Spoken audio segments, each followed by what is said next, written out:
Freeman, Western Australia #1. Greg, you're a long way from home. It's a long way to travel over Mildura for an Australian title. How's your feelings on that? Oh, it's like anything, we have to travel. We're going to see how we're going because the title next year's in WA, so it's the only way you can really tell. We haven't raced any of these guys for probably 3 years now, so Yep. you've got to get some indication where you are. That's right. Your track's longer than the Mildura one. How's your car going to handle that? It's going to struggle a little bit. Our track's probably nearly 150 metres bigger than this, so it makes a lot of difference, as in an ours is like twice as wide. Yep. So you get a bit more speed and the momentum keeps the car up a bit more. Bigger cars, of course, got a lot more horsepower. It's to their advantage on a smaller track now. All right, very good. Thanks, Greg. Have a good night. No worries. Hopefully we'll see you Sunday night. Greg Walling, you're the current Australia one. Match up with great grid positions tonight. You could be the man to toss. Well, Ben, this Australian title is wide open. We had a great night last night in practice, but all the cars within tenths of a second. So, you know, I'm really happy the car's right up there. We've got our setup pretty good, but time trialing last night's one thing, racing's another. But we hope to have a good run next. Yep. What preparations have you done for the title so far? We had a huge season last year with winning the Australian title, Tasmanian title, and had a really good year with a new car. But it's been pretty quiet this year. Haven't done quite as many times, but haven't had that success. We've had a few problems with the car since then that happens from time to time, but we think we've found them just at the right time. It's back to its best, and so I'm looking forward to a great run there. Oh, who else do you see as the top contenders tonight? I could rattle off 15 guys that are really top runners there. You know, I mean, you never discount the people like the Max Garland, the Peter Jacobsons, the guys that have been there, done it so many times. They've got the experience, but there's so many fast young guys coming into the sport. Yep. So number of top competitors. I don't look at one particular guy. I'm out there to do the job and race against everybody. Everybody's a threat to me as far as I'm concerned. Bob Walling, you've been around for a long time. The last time we seen you back at the Mildura track was a few years ago at a very close Victorian title. How are you feeling up to now? Oh, not too bad. We haven't had a good run the last couple of years, but had a win in Lismore before we left, and feeling very confident. Got a very good package tonight. Yep, very good. Being of a mature driver with a wealth of experience, is that needed to end up in the winner's circle, do you think? I think it's an advantage. Youth and enthusiasm does have some benefits, but old age and skill does have its benefits as well. Stephen Laidlaw, you're the current Victorian one. You performed well in practice last night. Who do you see as your nearest competition? Look, I'd say there's about 70 drivers there that can win this Australian title. There will be probably 20 make it to the final. It's going to be very difficult with 7 heats and 12 cars per heat. I suppose Max Carline, Trevor Mills, and the Queensland cars, New South Wales cars, look, they're all very quick cars, the whole lot of them. For sure. Yeah. How's your preparation been to this meeting? Yeah, not too bad. We won the state title, then we ran the Rushworth 1000, run second at the West Coast Classic. But a couple of weeks ago, we done a head gasket at the Rosedale at one of our features there. So yeah, it's been pretty good, I'd say. Okay, Chris, you'd have to go in as one of the favourites for tonight and tomorrow night of the Australian title. How do you rate your chances? Hopefully we'll be in there with a reasonable chance. I mean, there's still 70 other cars in there. We'll all be vying for the same position, but I suppose of the locals, we're as good a chance as probably most. Also, the new South Australian #1 over in Adelaide a couple of weekends ago. How'd the car go there? It's coming very well. It's getting together at the right end of the season. It's working very well for us. Got plenty of power. So you think the car will hold up for this weekend? Mechanically, it's a pretty tough car. With an odd week and all tyres, and physically we're as good as the rest of it. So it should hold up for the 40-lap final, do you think? I tell you, that's a hard question. Here's hoping. Okay, Gary Page, you're currently Queensland #1 and New South Wales #1. How do you rate your chances for tonight? With the amount of cars it is, it's going to be very hard, but we're going to give it a shot. You've come a long way from Queensland. Well, you know, is it worth the drive down, do you think? Most definitely. It's once a year thing. Yep. Give it a go. We don't get a good to go home. If we do, we're happy. That's correct. What do you think of Mildura's track? It's the second time I've been here in The last time was 89. Yep. And the last time it broke up very bad, and last time it started to break up a little bit. I hope it doesn't do that. It's fast track other than that. Hopefully So you think it'll hold up for the 40 lap final? Maybe. I'm not confident of that.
I just hope that I can go for as long as these guys go for.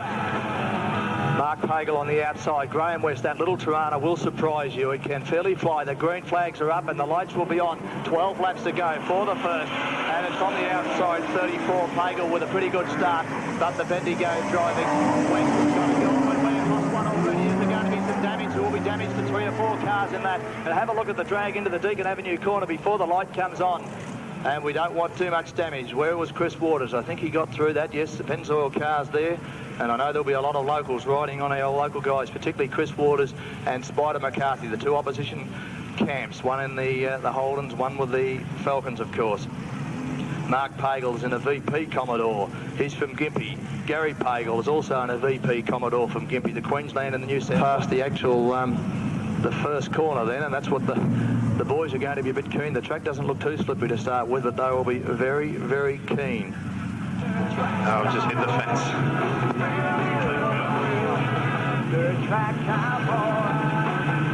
Righto, good line as they come out of the Deakin Avenue corner. The green flag is down for a start. It's west away already from Pagel. And Pagel behind him. He's going to have a bacon sandwich here in a moment. West gone up high. Won't get bacon sandwich. Pagel's on trying to lead. One not quite getting through. I think it's Gary that's got through and Mark on the inside of him through the Deakin Avenue corner. And very surprisingly, a bit of dust on the track already, so they might need to put some water on that fairly soon. Graham West back to third. Chris Waters in fourth place. Pearson, I think, is a little further back. The local driver. Treatment from West Australia in the sector, a little further back, and I'm surprised at the dust already. It's Pagel, I think, coming through the Deacon. But we've lost one down there. Could be Pearson. We'll catch up to that soon. 34 and 35, 65, was it? That was Pagel, certainly out in front, and the little Tirana of Graham West hanging right onto these guys. He doesn't want to let them away. And Chris Waters, in fact, having a little bit of trouble running them down. We'll make sure we get the two numbers as they come through this time. The first one is 65, Gary Pagel, and 34, Mark Pagel.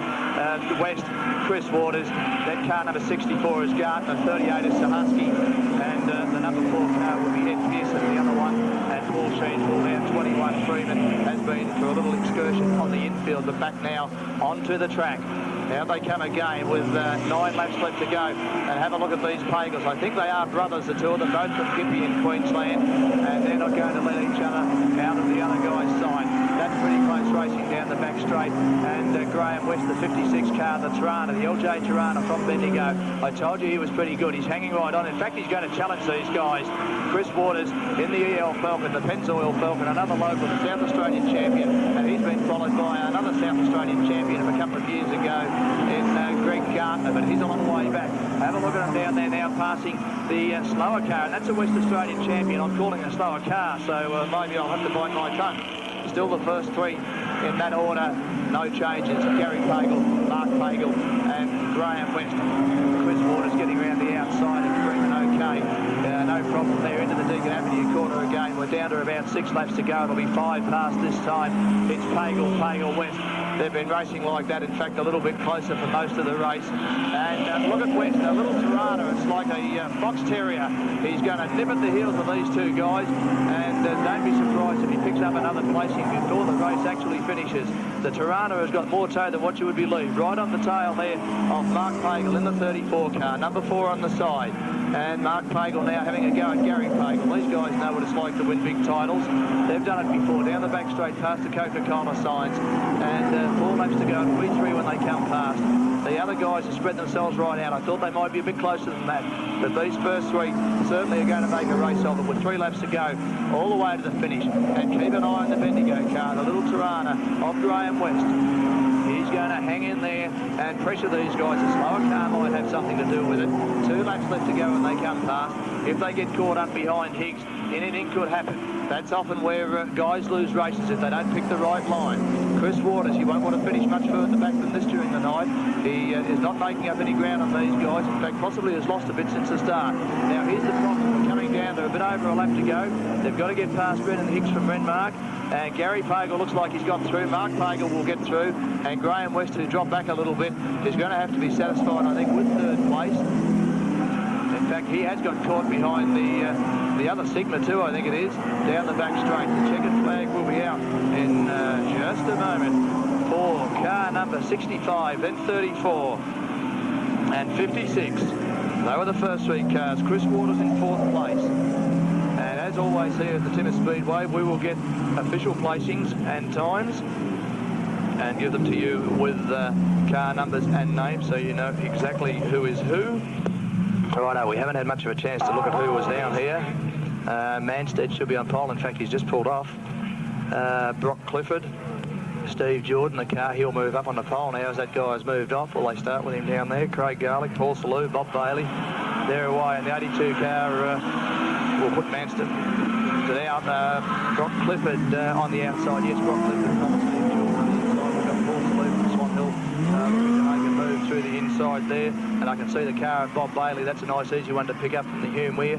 And is a Storer a little further back. He's not in there. We'll have to get who that is as they come past. It's Ronnie Perkins, of course, in the 69 car. And the 19 car of Bailey was it further back. We'll catch those up as they come around again past the Deacon Avenue corner and way out in front. It will be the 46 car and Clifford out in front from Paul Salou in 2nd place. And 62 Craig Garlick. That's where we didn't get Ronnie Perkins. And we've got one way out in front. There's got a guy coming on now. 95 just coming back on the track. And not sure where he's been, having a little bit of... That was Manstead, the guy that pulled off in the first place. So he's actually come back on now at the rear of the field. And this bit of a dark horse, a fellow out in front at the moment. Didn't know too much about him. The 75 car there in Steve Downs. And our guy who you won't have in your program, Greg Thompson. Well, he's not on the rear of the field. He's in the little car going past the Coca-Cola sign now. That's a guy from Canberra who had to have the car repaired. Brock Clifford still way out in front from Bundaberg in Queensland in the TE Cortina. Paul Salou is in the Falcon, a little back in second place, but having the pressure put on by Garlick is just behind him. Wait till they come back around, but Salou again a long way behind that first car. Have a look at the numbers when they come through this time. It is car number 62, Craig Garlick, and then Steve Jordan, Roddy Perkins. Car number 54 a bit further back is Bob Watson, moved up a little. And the race seems to be on with the 3 cars down the back straight. The leading car, Brock Clifford from Bundaberg in Queensland, is sailing around extremely well. This is not a guy we knew much about. Have a look at Garlick coming through on the inside of Salou. Couldn't quite get through there. Paul Salou knows this track pretty well. Raced around in the Commodore. He now drives for a number of years. Got into the Falcon about 12 months, 2 years ago. And we haven't seen as much of him in the last 2 years as we had leading up to that. But it looks like he's still going pretty well, but quarter of a lap down on that first place getter at the stage. Number 22 car on the back, I think it's 92 on the top, isn't it? Is Jordan, 82 on the top, sorry, Jordan from Queensland Way. And there goes the move now with Garlick on the inside. In the 62 car, Craig Garlick has flown through and taken out second place. And Jordan in the 82 car, he wants to come through as well. Steve Jordan in the TE Cortina, he went very well last weekend here on Saturday night. But we've got 4 laps left to go, and Jordan now trying to force the way through on Paul Salou. Oh, there's going to be a battle through the Deakin Avenue corner. Jordan couldn't quite get the car through. A little bit of a nudge. Salou trying to hang on gamely to third place. Back onto the pole line because he doesn't want to lose that one. Meanwhile, out in front, the June Weir car that's way back there of Bob Bailey. He's a mile back and may hold up the leading car of Brock Clifford just a little. Not too much of a problem there. 2 laps left to go. 62 is Craig Garlick, and it's still a battle for third place. This time, Jordan around the outside, and he has done it. If he doesn't go up too high, Steve Jordan flew around the outside of Paul Salou after trying for a few laps to get him on the inside. And we've still got 2 laps up there, but I think we've only got 1 to go. Yes, 1, and 1 lap to go now as they come across. That's it. And where are we? It's still the leading car of Brock Clifford. He's a long way out in front. Craig Garlick in second place. He's looking pretty good too. He's not another one of the guys that I would have marked down as a top contender for the weekend. And there goes Jordan past the tail ender. So we've got car 46 in first place. It'll be 62 in second, 82, then 52, and 54. And then Roddy Perkins and a couple of others coming over the line. Steve Downs was behind him. Parkinson, Phone, Horton and Wilson. Heat number 3 of the Australian Modified Production Sedan title. Green flags up. Have a look at the little car of Ferguson. He's a TE Cortina from Trinta Park in Queensland. And the Townsville car, the Scorpion on the outside. A couple of quick cars back in the field. Oh, look at the bunch of cars going through the corner for the first time. Sullivan in trouble. He's actually lost it, nearly taken out Rob Coward. That'll put him a long way back. Another car spun out back at the rear of the field. Sullivan's got back in there. Where's Martin Horson, the local car? I think we've got a yellow light. Yeah, very shaky start, that one. 1 car still, that could be... No, I won't even try to pick it in the shadows over there, but Wayne Sullivan certainly in trouble. Martin Horson down there, he got past all that. That's well, I'd like to see him play again. And Ferguson to the inside. Look at Bob Walling and the 15 car is Sullivan. They'll be the ones with the more power trying to get through. Walling on the outside has gone up high. Sullivan got through the corner okay. He'll nearly come out of this in front. Look at Walling down the outside. He's one of the top runners in Australia. As Bob Walling has won the Australian title 3 times. He won't mind going around the outside. This is looking like being a pretty good race. Wayne Sullivan 15 inside the Scorpion of Ross Bullimore. He's still holding these guys out, so he'll be pretty happy with that. Oh no, he's going to the fence. He's decided to turn right at the wrong time.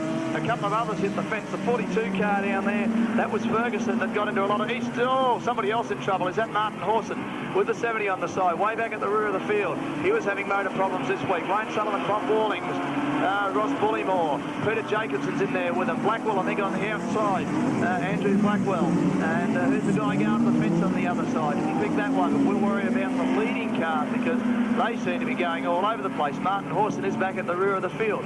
The leading car is a Leeton car of Wayne Sullivan, registered in Wagga Wagga. Bob Walling, 76 is Jacobson. That's Ashley Parkinson in 7, going past the Blackwell car. Oh, 42 is in big trouble now. He's gone right round. Martin Horson has had to do the solo motorbike trick and try to drop the car. They drop with the motorbikes. With these cars, they just go sideways. So The local guy Hawson doing a pretty good job in actually avoiding that 42 car of Mark Ferguson, because you go and sit down the next couple of nights and watch the video and you think, gee, I didn't notice that. You shouldn't admit that sort of thing, should you? Now Ferguson, he'll be in trouble because he's lost that spring, as our mechanical expert on the track, Linton, has told us.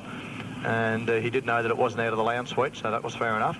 We've got Sullivan down, recognise the actual, the shape or the colour of the car, because the numbers don't stand out too well from over there. Heat 3, now we've had our problems in this heat. Well, certainly Ferguson had his problems. Now Bob Walling will put the pressure on straight away. He's got a little bit of a dent in the bottom there already, up on the inside of Wayne Sullivan from Leeton. And Walling's gone up, he's got trouble there, he's gone up very high. Now he'll get the car back down on track. Blackmore a little further back there. And we could get a real good race going through this corner. Martin Hawson still back at the rear of the field. Sullivan, Walling. No, Walling a bit further back. It's Jacobson now in second place, of course. And Blackwell back and forth. Blackwell now moving up onto Bob Walling. Bob Walling, of course, the father of current Australian champion Greg Walling. And the other cars a bit further back, not getting a long way away, of course. A couple of Sigmas in there. Mark Frone and Vaughan Manders, but Sullivan opening up a reasonable lead over an ex-Australian champion in Peter Jacobson. He's raced here a lot over the last 10 or 15 years as well as Jacobson. And he's about, 4 or 5 lengths behind Wayne Sullivan at this stage, going into the Deakin Avenue corner. Track looks to be holding up fairly well from up here. I don't see any big ruts and such like. A little bit hard when they were thinking that maybe some rain come down on it, not knowing how much water to put in at the time, but Bob Fell usually manages to get it right. Our local driver, Martin Hawson, not doing too well in this heat, right back at the rear of the field. 6 laps left to go. Sullivan still leading from Jacobson, then Bob Walling, Blackwell. Through the Deakin Avenue corner, all cars getting through okay. Behind Blackwell, it's Ashley Parkinson, then Tony Wilson, 51, Mark Phone, 77, Vaughan Manders, and Martin Hawson. Each car with their own racing space, and no real problems. Martin Hawson going up very high there at the rear of the field. Will drop down to 4 laps as Sullivan comes across this time. He won the modified feature here a couple of months ago, back in January, I think, at the meeting that I missed. Robert came second last weekend, so Wayne Sullivan able to handle the Timmis Speedway track pretty well. And he's got to be one of the high chances. In fact, in the Calcutta last night, went for about $35. Would have been a bargain, I thought. At 3 laps left to go, he's still got Jacobson on his tail. Bob Walling, and you can see the paint job on the inside of Walling's car with the light shine on. It's a metallic, deep, iridescent type of red, and where most guys just have a plain silver metal finish, Bob's has painted up better than the outside of most cars. You'll see it flashing the lights as it goes past. Blackwell behind him, then 7 Parkinson. And I don't think anybody making much ground on anybody else at this stage. The guys are all sorted out there racing track and about where they're going to finish. The 1 and 2 cars would be reasonably happy, or they'd be happy, and the 3 car would be fairly happy if he finishes there. Blackwell, who I wouldn't have put up as one of the big runners, he'll be happy if he can get a 4th. You've got to finish somewhere in the top 5, I guess, and every heat's doing good. Bob Walling in a little bit of trouble there, almost lost a place. Sullivan's not going to have any problem coming over for the checkered flag. So we've got Sullivan in car 15, Jacobson in 76, Bob Walling in 33, 25 next, 7 is Parkinson, and Tony Wilson in 5. And we'll get some official placings, but I don't think there should be any problems about where these guys finished. After a bit of a shaky start, them all lined up. Now we should get a start this time around. Everybody looks like they're pretty well ready to get these guys underway. And a steady pace out of the Deakin Avenue corner. Let's have a look at Earhart and Briggs. We don't know much about them. And at the back, that's, Terry Brown is trying to make a dive for it a little further back. And another guy there moved out wide to his side to go back on the infield. If they get through this corner, they're doing fairly well. Right out front, it looks like Earhart got the jump on them, and Briggs Brown on the outside doing very well. There's a car on the inside. It's the car number 2, the other Brown. That's Gary Brown. Moldy Calderwood racing along there a little further back. John Mercer, I can see the white, red and yellow car. The number 8 car of Rod Smith is a long way back. Kearney Thompson also a fair way back. And Ron Belshaw is a long way back. The leading car is Earhart from Brown, Terry Brown. Outside is Briggs, and the other Brown on the inside there. And Stephen Lathorpe, the car has been able to pick up at this stage. I didn't seem to see him in the pitch yesterday. He's a Victorian champion, 31 on the top, and car number 30 on the side. We've got the yellow light on because that's it's either Moldy Calderwood or Rod Smith. Our Chief Steward in charge tonight is Max Gillum with the help of Graham Crick. And we're away. Earhart, a good start, but have a look at Terry Brown dive through on the inside. The 16 car of Biggs looking for a breakthrough too, and is at the other Brown car trying to move through. The Victorian champion Laidlaw back in 5th place. He's trying to make up. Oh, he'll go through the middle here down the back straight. Had to back off as the two sides of the sandwich closed in on him and didn't give him enough room to get through there. Still Earhart from Brown. Laidlaw now is trying to move into 3rd place. He's doing fairly well too. I've got this guy all weekend. He could be $500 or so if he wins the title. Going into the Deacon Avenue corner, he's certainly running very well. Had a good win at Wangaratta after Trevor Mills led the title for quite a long way. He looks like he's quicker than the 2 cars in front. He's put the pressure right on them. Oh, and a bit of a clash as the 3 cars nose to tail. Now Laidlaw has slipped through on the inside of Terry Brown. He's after Earhart. That's the Queensland driver in the VN Commodore. He's lost it. This will wipe out a couple of cars. And 1, 2, 3, 4, about 5 all got hit there. And my boy number 31, he got through okay. Went round the outside. And you'd reckon these 2 guys down in front of us were almost twins. In fact, they've got to be. Look at the paint jobs. If you drive a car of that model, don't leave it parked where you can't see it, whatever you do.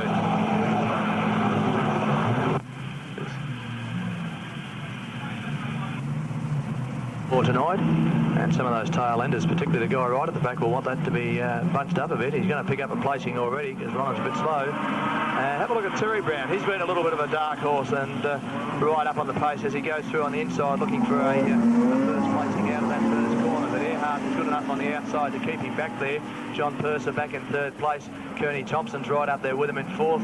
And the twin cars, Calderwood and Smith. Now it's Calderwood, I can pick him easily because he's got that big piece hanging off the back. But we'll go back to the lead as they go past the clubhouse again. And yes, we've got a change. Down the back straight, and it is Brown who's out in front. So the Murray Bridge driver doing very well through the Deacon Avenue corner at this stage. And Earhart, if he's got that flat tyre on the inside, will be finding a little bit hard. Purser, Kearney Thompson, and the 31 car of Laidlaw is right back up there in the pack, but he's got 2 or 3 cars to try and get through, and they're staying fairly well punched up, so he might have a problem getting through there. Moldy Calderwood right with him. Rod Smith just behind Calderwood. And now we've got Laidlaw going around the outside, looking for a way round. I don't know whether he's going to be able to do it. Up high, round the outside of Earhart, and the West Australian car of Purser at the moment. So he's back into 3rd place behind Kearney Thompson. And right on the tail of Kearney Thompson. Still 5 laps left to go. So he could do pretty well from the rear of the field here. I think he'll pick up another placing, move into 2nd place out of the Deacon Avenue corner. So keep an eye on the 31 car, the Victorian champion of Stephen Laidlaw with 30 on the side. It's a big 1 car. The VK Commodore is in 2nd place.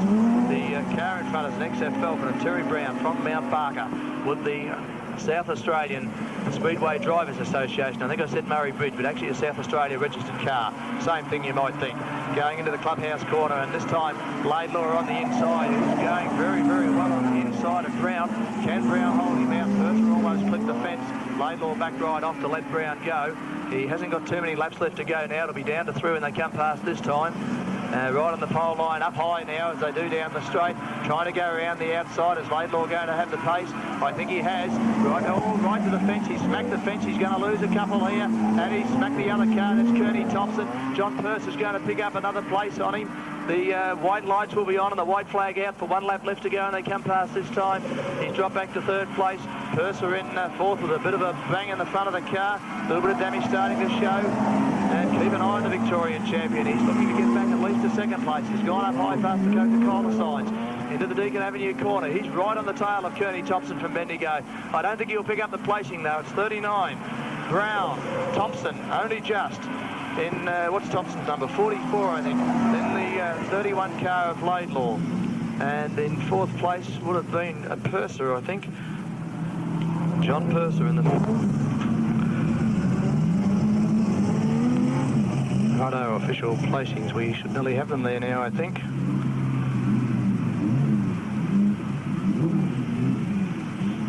No, still coming with paperwork flying now. And we will go straight to the next heat, which is race 5, heat 5, as the boys work out who everybody was. A bit of local interest here. Cole Beasley on pole in the VK Commodore. Outside him was 37, Jeremy McClure. Not much paintwork on Jeremy's car tonight. Spider McCarthy, 1 back. Neil Watson, a regular here at Mildura. Nick Dotting, he's a Murray Bridge driver from Karoo. for a start. A lot of local interest. A lot of guys here who race regularly at the Mildura track. 22 Cole Beach with a good start. Jeremy McClure on the outside. Neil Watson doing pretty well as well. Spider McCarthy on the inside, still running third, fourth place. You can take your pick. Definitely third place at the moment. Cole Beasley leading into the Deakin Avenue corner for the first time. There'll be a lot of support riding on Cole. Both he and Spider McCarthy have done a lot of work to get this title together. Spider in second place. Well, third place. Jeremy McClure now living at Wilcannia and registered at Gilgandra, I think it was Cobar a little while back. Coming through now, Neil Watson trying to move up. Gee, a good race between these guys up the front, and that'll be Ben Element, the rest of West Australian car right there with him. I won't worry about the guys a bit further back at this stage. Look at the two local boys out in front. Cole Beasley on the outside. Peter Spider McCarthy on the inside. His best finish in Australian time has been number 2. He has also been number 3. He's had some bad luck in big titles. He's won a lot of state titles, Victorian and South Australian. On his home track, he hasn't had a good year, but he would certainly be hoping for a good run in this particular title. Spider McCarthy, Cole Beasley, Neil Watson, Jeremy McClure, Ben Element. That was a Thompson, I think, the guy a little further back, and a couple of fellas at the back having a race all of their own. But I'll watch the first 3 or 4 cars. That's where the interest is. Through the Deakin Avenue corner again, and nobody takes this track better than Spider McCarthy once he gets there. Oh, the little guy from West Australia is at Thompson. No, he's a Queenslander, Thompson, from Maryborough in Queensland. He took a shortcut. Somebody else was still off the infield down there. Now he's going to get back on. Oh, this could be interesting. Stay up high, mister. He's going to do that. That's usually where Spider McCarthy runs, actually, is up high. Spider McCarthy in car number 6 from Neil Watson, Cole Beasley, Ben Element, Jeremy McClure, Thompson, and car number 4 there, Mark Deckett from Horsham. And the car right at the rear of the field is Chris Matthews from the Ballarat Club, lives at Wendouree.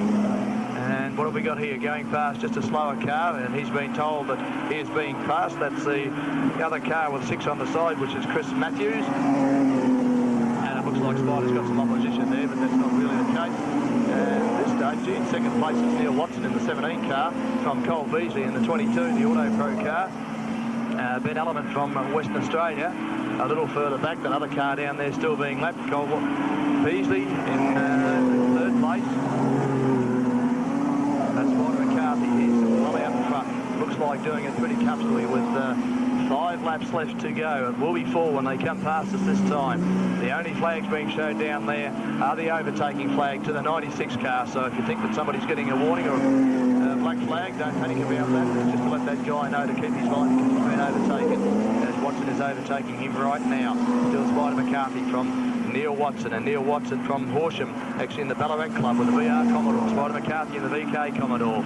Cole Beasley, another VK Commodore, I think that one, in third place from Mildura, well, from Redcliffe. So if you want to get real dandy, Thurler out on the line road towards Wirral. So what have we got? The 3 laps left to go. Spider will coming to make it down to 2 laps this time past. And I don't think the second car in Watson is going to put too much pressure, but a lot of pressure on Cole Beasley with the 18 car Stephen Thompson from Maryborough. And the other guy, Ben Element, he's got a Queenslander and a West Australian right on his hammer.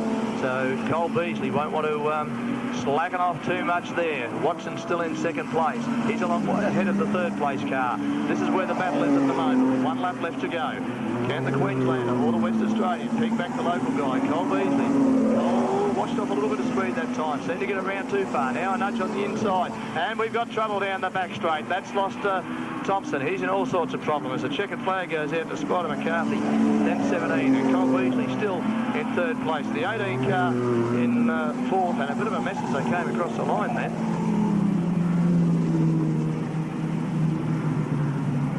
Fly the ground's gonna shake tonight. You don't have to look hard, 'cause it's right here in your backyard. There's 100 tracks across our land they call home. Looking for a start, and the Renmark president will be hoping for a good start. He's first heat, but it's a car on the outside from Cairns of Wayne Miles in the EA Falcon who got the good start. And he's right around the outside of Bruce Road. It's his first corner they all need to get through first. Marty Rounds. Oh, we've got trouble. Rod Brady, and he's in all sorts of trouble. We nearly got one tipped over on the infield. Wow, that was interesting. And Rod, gee, these cars that I bought in the Calcutta, they all seem to be getting into trouble somehow or other. In fact, Paul Durham's car was actually on display this morning down at the riverfront.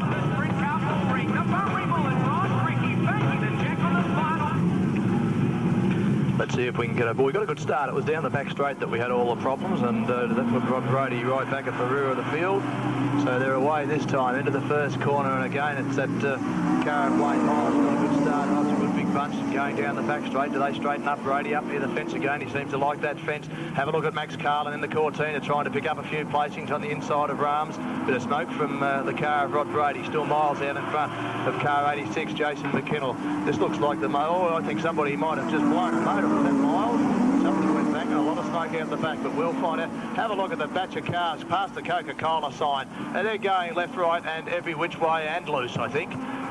It's still out in front, Wayne Miles from Jason McKinnell. Carlin up in third place. Well, who's in fourth? It could be Rams. It could be Bruce Rope. It won't be the car that just went for the fence. And slipping through is Rod Brady, I think, just picked up half a dozen positions there. A nice little move as the other guys were all having a battle. Well, this is one of those races you don't really know which end of them to watch, because have a look at the three cars at the rear of the field.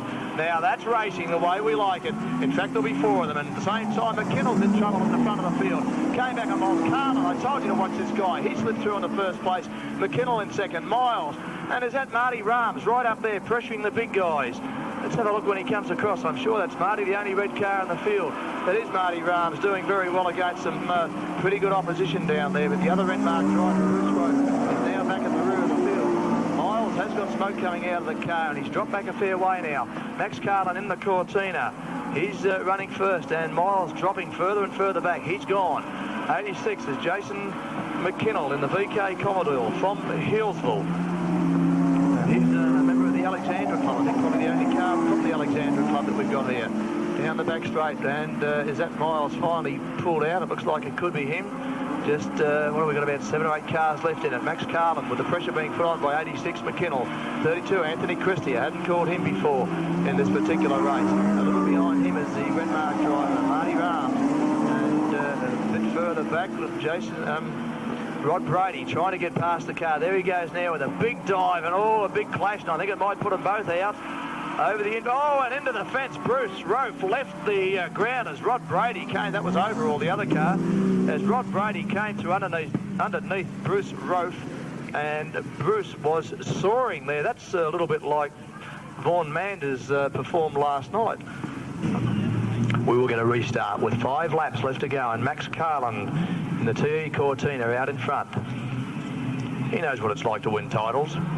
He's done it before, been there, done that. Max Carlin leads from car number 86, Jason McKinnell. A little further back, Anthony Christie. Then Marty Rams, Chris Overall, and Rod Brady, as I thought he may be, back at the rear of the field. So, Rod, if you're going to keep being put rear of field, you're going to be pretty hard-pressed to make my money for me.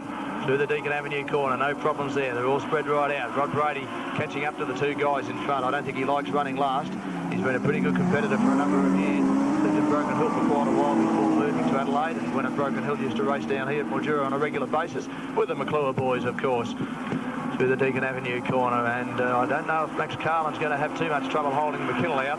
Christie in the 32 car does seem to have a fair bit of pace. He's right on the tail end of that car in front of Jason McKinnell. Not enough power down the straight to close the gap. I think he's hoping that McKinnell might brake just a little quicker than he, and he can slip through. It's often a matter of tactics, who hits the brake first and who just takes the wider turn into the corners. The track looks like it's getting a little bit dark. They should be getting a fair bit of traction on it now. And no water on for a while. The dust, of course, has been moved off the top. And have a look at the battle down the back straight for second place. 1 lap left to go, and they come past this time through the Deacon Avenue corner. It's still Max Carlin out in front from Jason McKinnell, Anthony Christie in the 32 car. Chris Overall in 4th place, and they've spread out now. Marty Rams a little further back, and it looks like my boy Rod Brady has decided he's just going to cruise around on a Saturday evening drive. It's not all over yet for the first 3. McKinnell's going to lose it, and that's forced. I think that'll be okay. It forced the 32 car of Christie onto the infield. Wasn't his fault though. But number 12 car on 32. Well, I think it was 32 on the roof as well. I think we better check that one actually. Yes, 32. And 3rd place would have ended up as McKinnell with 86. And I think Overall, Chris Overall in the 23 car may have ended up there in 4th place. from Launceston in Tasmania, a couple of Tasmanians here. Neil Moss, that's the ex-Dave Redmond car, which won the Australian title a few years ago. David Jacoby and Trevor Mills at the rear of the field. And have a look at the number 10 car of Trevor Mills go. Darren Allen, now Darren, can you out-drag Greg Walling down the main straight? Most probably not, but if you stick with him for half a lap, we'll give you a pat on the back. Greg Walling up behind Barry Hill wants to go around with him. Have a look at Darren Allen. He's going to take on the Australian title holder. He says, this is my track, Greg, and I'll show you how to spin out and cause trouble. And all smacko, bit of trouble. Well, if ever I saw a guy get a rush of blood and think, well, I can take on this best car in Australia, this is my track. And I think, Darren, you went just a little bit too hard in the MAE car. Good formation this time. And away they go, and Walling should get a good start. 22, Jolly on the inside, both from the Lismore club.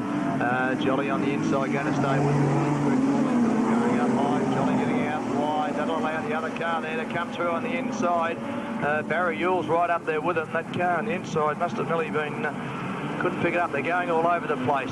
It's the 47 car of Paul Egan, of course, one of the top runners here in the field. A couple of cars got the fairway back here. Looks like the Trevor Mills staying right up to the back. A lot of them going close to the fence. Darren Allen a long way back at this stage. Through the Deakin Avenue corner, it's still the Australian champion, Greg Walling, out in front of Egan, 47, number 97. There's the other Tasmanian in Craig Williams. Barry Yule, another Tasmanian back there with him. Barry going up to the side now. Looks like Jolly a little further back in the 22 car. Well, 22 on the side and 24 on the top. She'll be a quick race, this one. I think they might be nearly ready for a track maintenance with a couple of bumps there. Greg Walling opening up a little bit of a lead, and we've lost one. That's Greg Storer, the local driver in the rear of the field. And he's going to get the foot down and keep going. A local footballer with the Merbean Club, Greg, in the 27 car with McClure on the back, one of our another local driver. Greg Walling from Paul Egan, 97 is Williams, 22 is Jolly, 4 is Barry Yule. Number 12 going through there was Justin Horn. He's a fair way back. Cars behind him. Right at the back of that field is Neil Moss. Millsy wants to make up a few positions here. He can drop one over the weekend, but he would prefer to save that up if he can. He'd like to finish up in the first 4 or 5. Darren Allen just circulating around the top of the track. He obviously has a bit of a problem with the Commodore. It's a BK Commodore. Now Darren's going in field, so he's out of the race. And this will be Storer. He's at the rear of the field. Walling, who is leading the race. He's got a good lead over number 47, Egan, then 97, Williams. Then it's 22, Jolly. Mills is right up there on the inside of the Tasmanian, Barry Yule. Can he pick up another place? He's down about 4, 5 or 6 at the moment. They've got to get past Greg Storer. He might hold them up a little bit. They're giving him the overtaking flag. Walling well out in front. The next 2 cars, 47 and 97, is Egan, and we've got somebody in trouble back at the other end again. Thanks, Justin. Car pulled up on the track, and he's going to stay on the track just as I thought we're getting a pass there, but it was just past the slower car of Greg Storer. It's a nice big hotel on that mountain, overlooks the valley on the, I think, the northern side of the mountain. And away we go. Greg Walling out in front. 47 Egan making a move on Greg Storer already now. Greg Storer would probably do well just to move up a little bit to the higher part of the track and let these quicker cars get through. He's not officially allowed to actually race with the cars because he's a lap down. Once he gets to the back of the field, then he can chase them, of course, but he can't cause any obstruction to those other cars.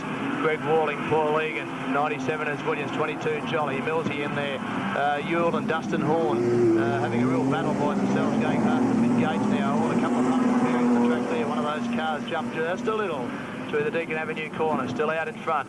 Our leading car, and he looks like he's handling it pretty well too, with the number 1 on the top. Australia 1, Greg Wallings. Egan, who has been Australia 2, is running in second place. And we've lost another one right at the back of the field with that Jacoby in trouble back there. A bit of a spin and a bit of fun by himself in the Southwest Metals car.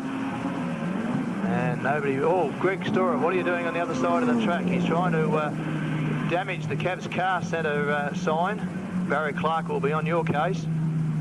This car, we're not really sure what's wrong with it. I asked Alan what the problem was, and he seems to have lockjaw. He doesn't want to talk about it, so I think it's just a bit of, well, we can see there's a bit of damage on the front, but just a steering problem, but I think he'll be able to sort that one out. I'll go over and find out what's wrong with the 27 car, and we'll report back on that later. Careful what you say to Greg, he's about 3 times bigger than you. And what Darren was probably trying to say was send Alan Collins down here to drive my car again. Bit more like street stock racing. And have a look at this car in second place at the moment. Right on the back of Walling, not going to give him an inch. And yes, it's Egan right on there, and the 97 car is Craig Williams a little further back. He's doing pretty well for a guy we didn't know too much about. Hanging right in. Walling definitely has a bit more power. And down the back straight is Egan trying to get through, got the nose up, and as he's been told by the chief steward, you must back off. If the other guy's got more than a certain amount of the car in front, wants the pole line, he's got the pole line. Somebody else taking a shortcut. Jacob, he's having a lot of fun out there. He's run up the rear field, but he's done all sorts of things. He's even going to pass somebody now. Back with the leaders. There'll be only one lap left to go when they come past this time. And I think Greg Walling has probably deserved this win. He's had to do it the hard way.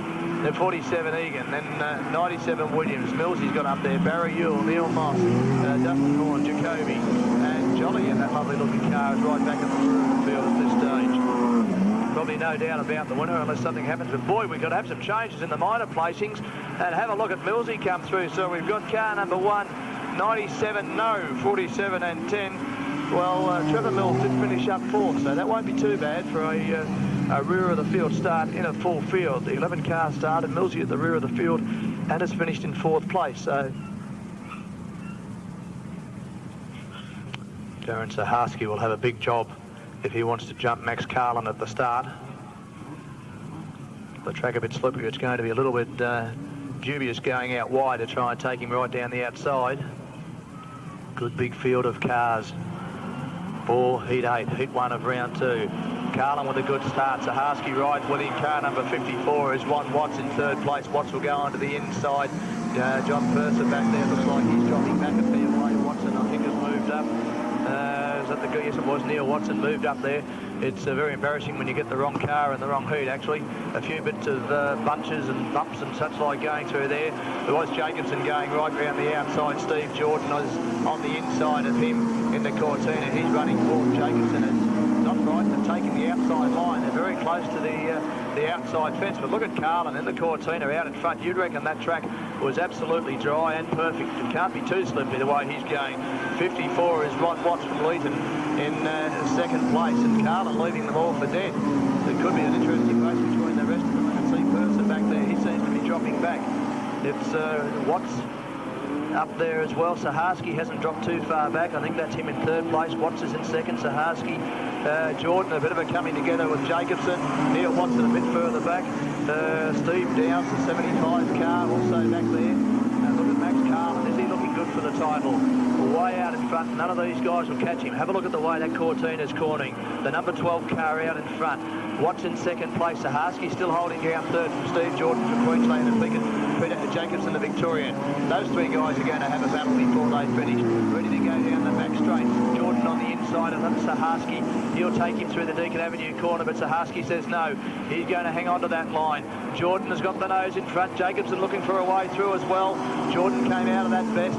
Jacobson also through on the inside of Saharsky. A little bit of a nudge as he went through there. Saharsky now has dropped back to, 5th place. And I think that will be Downs behind him. Then Neil Watson and the West Australian John Purser. It's almost half a lap. It's a good quarter of a lap now that Max Carlin's got on Ron Watts. And Steve Jordan, the Queenslander, is closing that gap. He's trying to pick up a 2nd place here if possible past the Coca-Cola signs. And Jacobson, he's 3 or 4 car lengths behind. Not right on there, ready to pounce as yet, but Jordan certainly is. If Watts makes any sort of mistake, Jordan will be down on the inside. Where's Carlin? He's a mile away. Keep an eye on the 2nd and 3rd car. That's where the action is, down the back straight on the inside of the Queenslander. And Jacobson now right up with those guys. He's on the outside. The other car on the outside is Watts. I think he might nearly have dropped that position to Steve Jordan. Not quite. Jacobson's going to persist with the outside line for a little while. They nearly squashed Jordan between the 2 of them. It's still Watts out in front from Leeton. Steve Jordan from Roma in Queensland, back in 3rd place. Peter Jacobson from Corowa, he's in 4th place. And in the meantime, Max Carlin's on a Sunday drive out there. He's doing this very, very comfortably. And boy, is he looking good for this title. Down the back straight this time. Jordan just doesn't quite have the legs to catch up to Watts. He can catch him, but he can't pass him. Jacobson's waiting for, and a nudge from Jacobson. That won't go down too well. He's going to go on the outside, Jacobson. Back on the inside. He just can't pick the line. He's got 2 of them to get past. If he gets one, I reckon he'll get both of them. But Watson seems to just be holding him up a bit and has the power down the straight.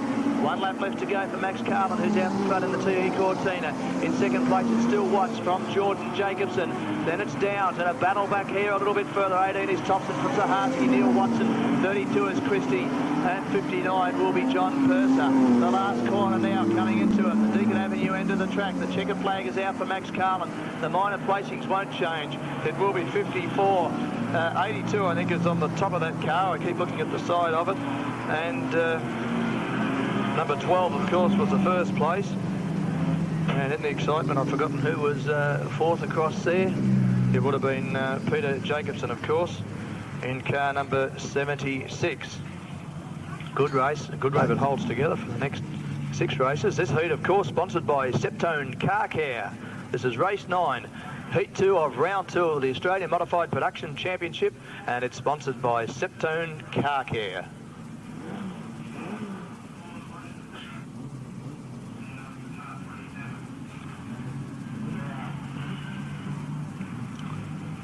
Don't forget, we'll be back here again tomorrow night for 14 heats and the final and the consolation of this event with some AM cars running as well.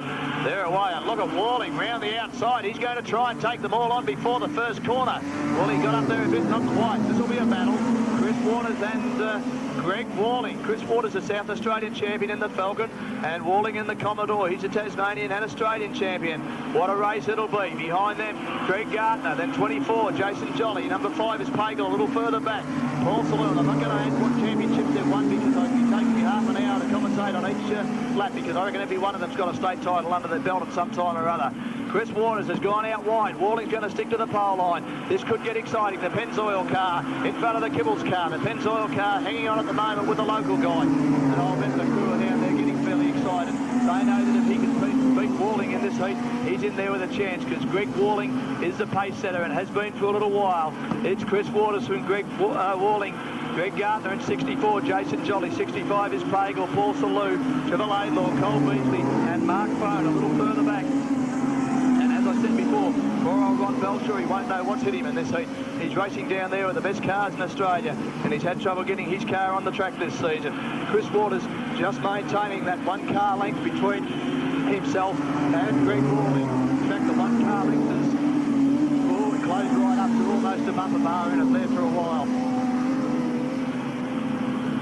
And I think the race is getting just a little bit too exciting for me now. Chris Waters from Walling. Have a look at the 2 cars a little further back.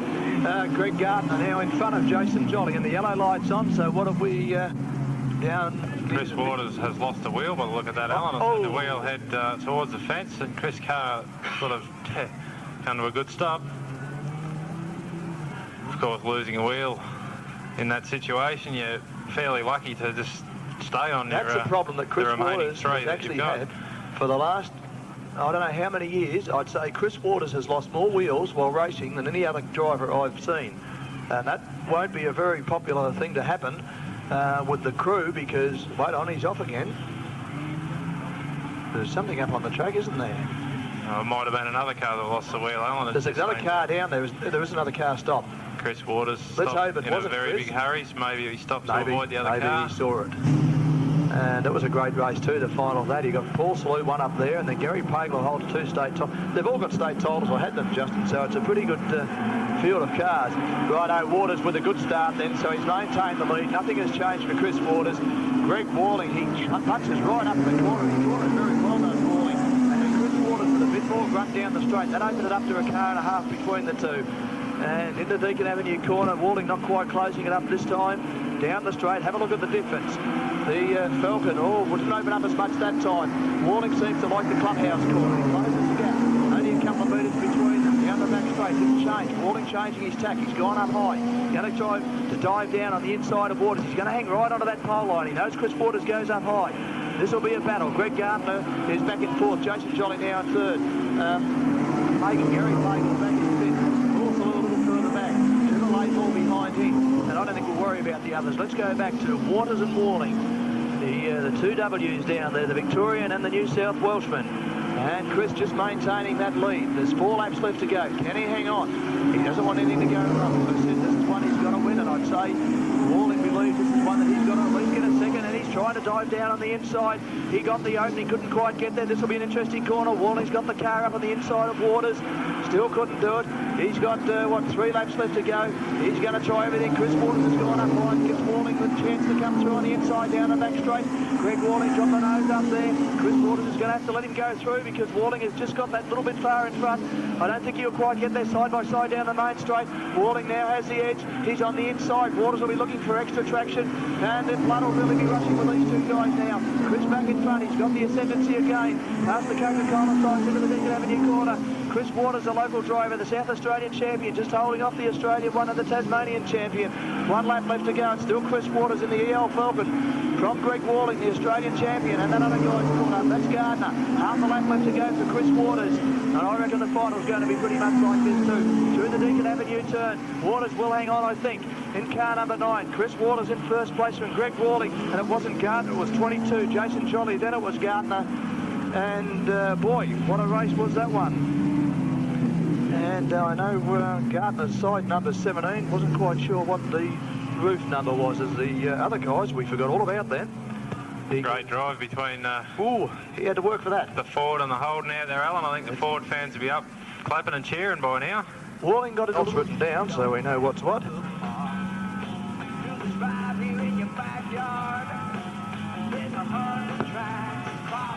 And they're not going to give me much chance of that. They're going to be away pretty quickly. And let's see how the West Australian champion goes this time. Didn't do too well the first time out. And the little Sigma on the inside, but Ronnie Perkins on the outside of him. He's dropped back already, right in behind him. Graham West got third. I remember in his first seat. Craig Garlick down there too. Racing around the outside is Barry Yule. I think that is the Tasmanian. Looks like he's trying to pick up a couple of placings through the Deacon Avenue corner. And this time the West Australian guy in car 21 is doing much better from Ronnie Perkins West. Craig Garlick, Barry Yule. The one with 76 on the side is Ian Grimm. Somebody with a bit of a backfire down there.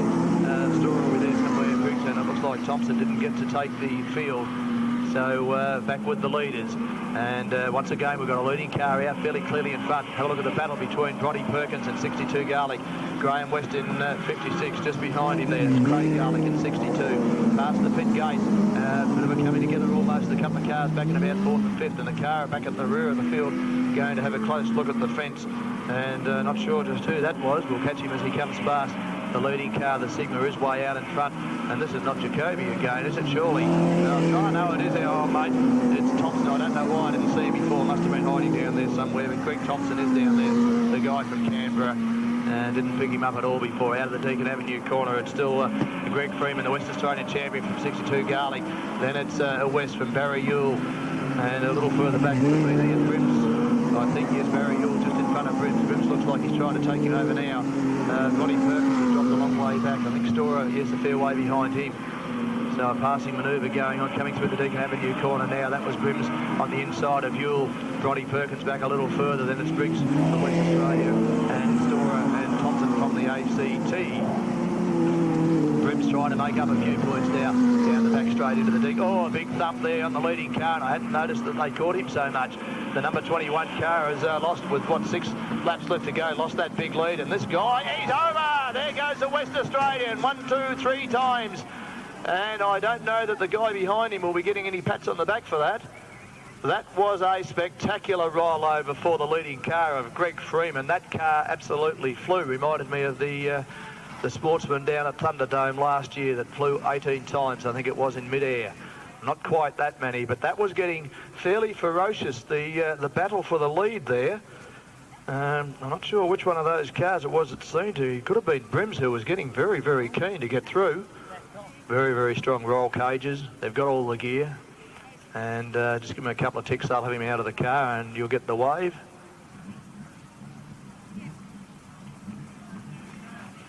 That would have been a bit of a frightening experience because he would not have known which way was up and down there for a short time. And it sounds like he is out of the car. Yes, there he goes. A long way to drive to do something like that. He's okay, no worries.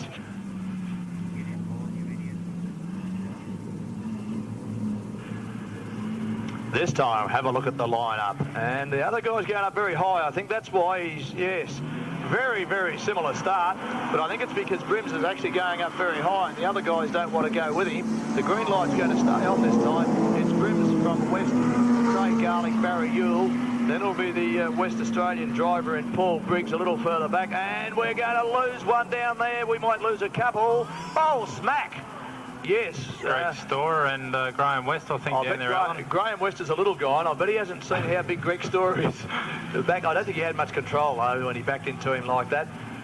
Yes, I think Graham actually got carted around a little bit that time. Well, maybe Linton was a forecaster. 27 probably has got steering problems now. He's hunted him down, Al. But they're about to start, so we won't worry about the guys out. We've only got 5 cars left in here. It's still Grims now, Barry Ewell, Briggs. And look at this, our number 63, mate, 83 on the roof. Greg Thompson from Canberra is actually running 4th. He was supposed to start in about position 11th for this one. Well, he's not going to stay 4th very long if he keeps that up. Craig Garlick back there with him at the rear of the field. What have they got? 5 laps to go, and they come through. It'll be Brims from Ewell, Briggs, Garlick and Thompson back at the rear of the field. Yes, just under 5 laps now to go.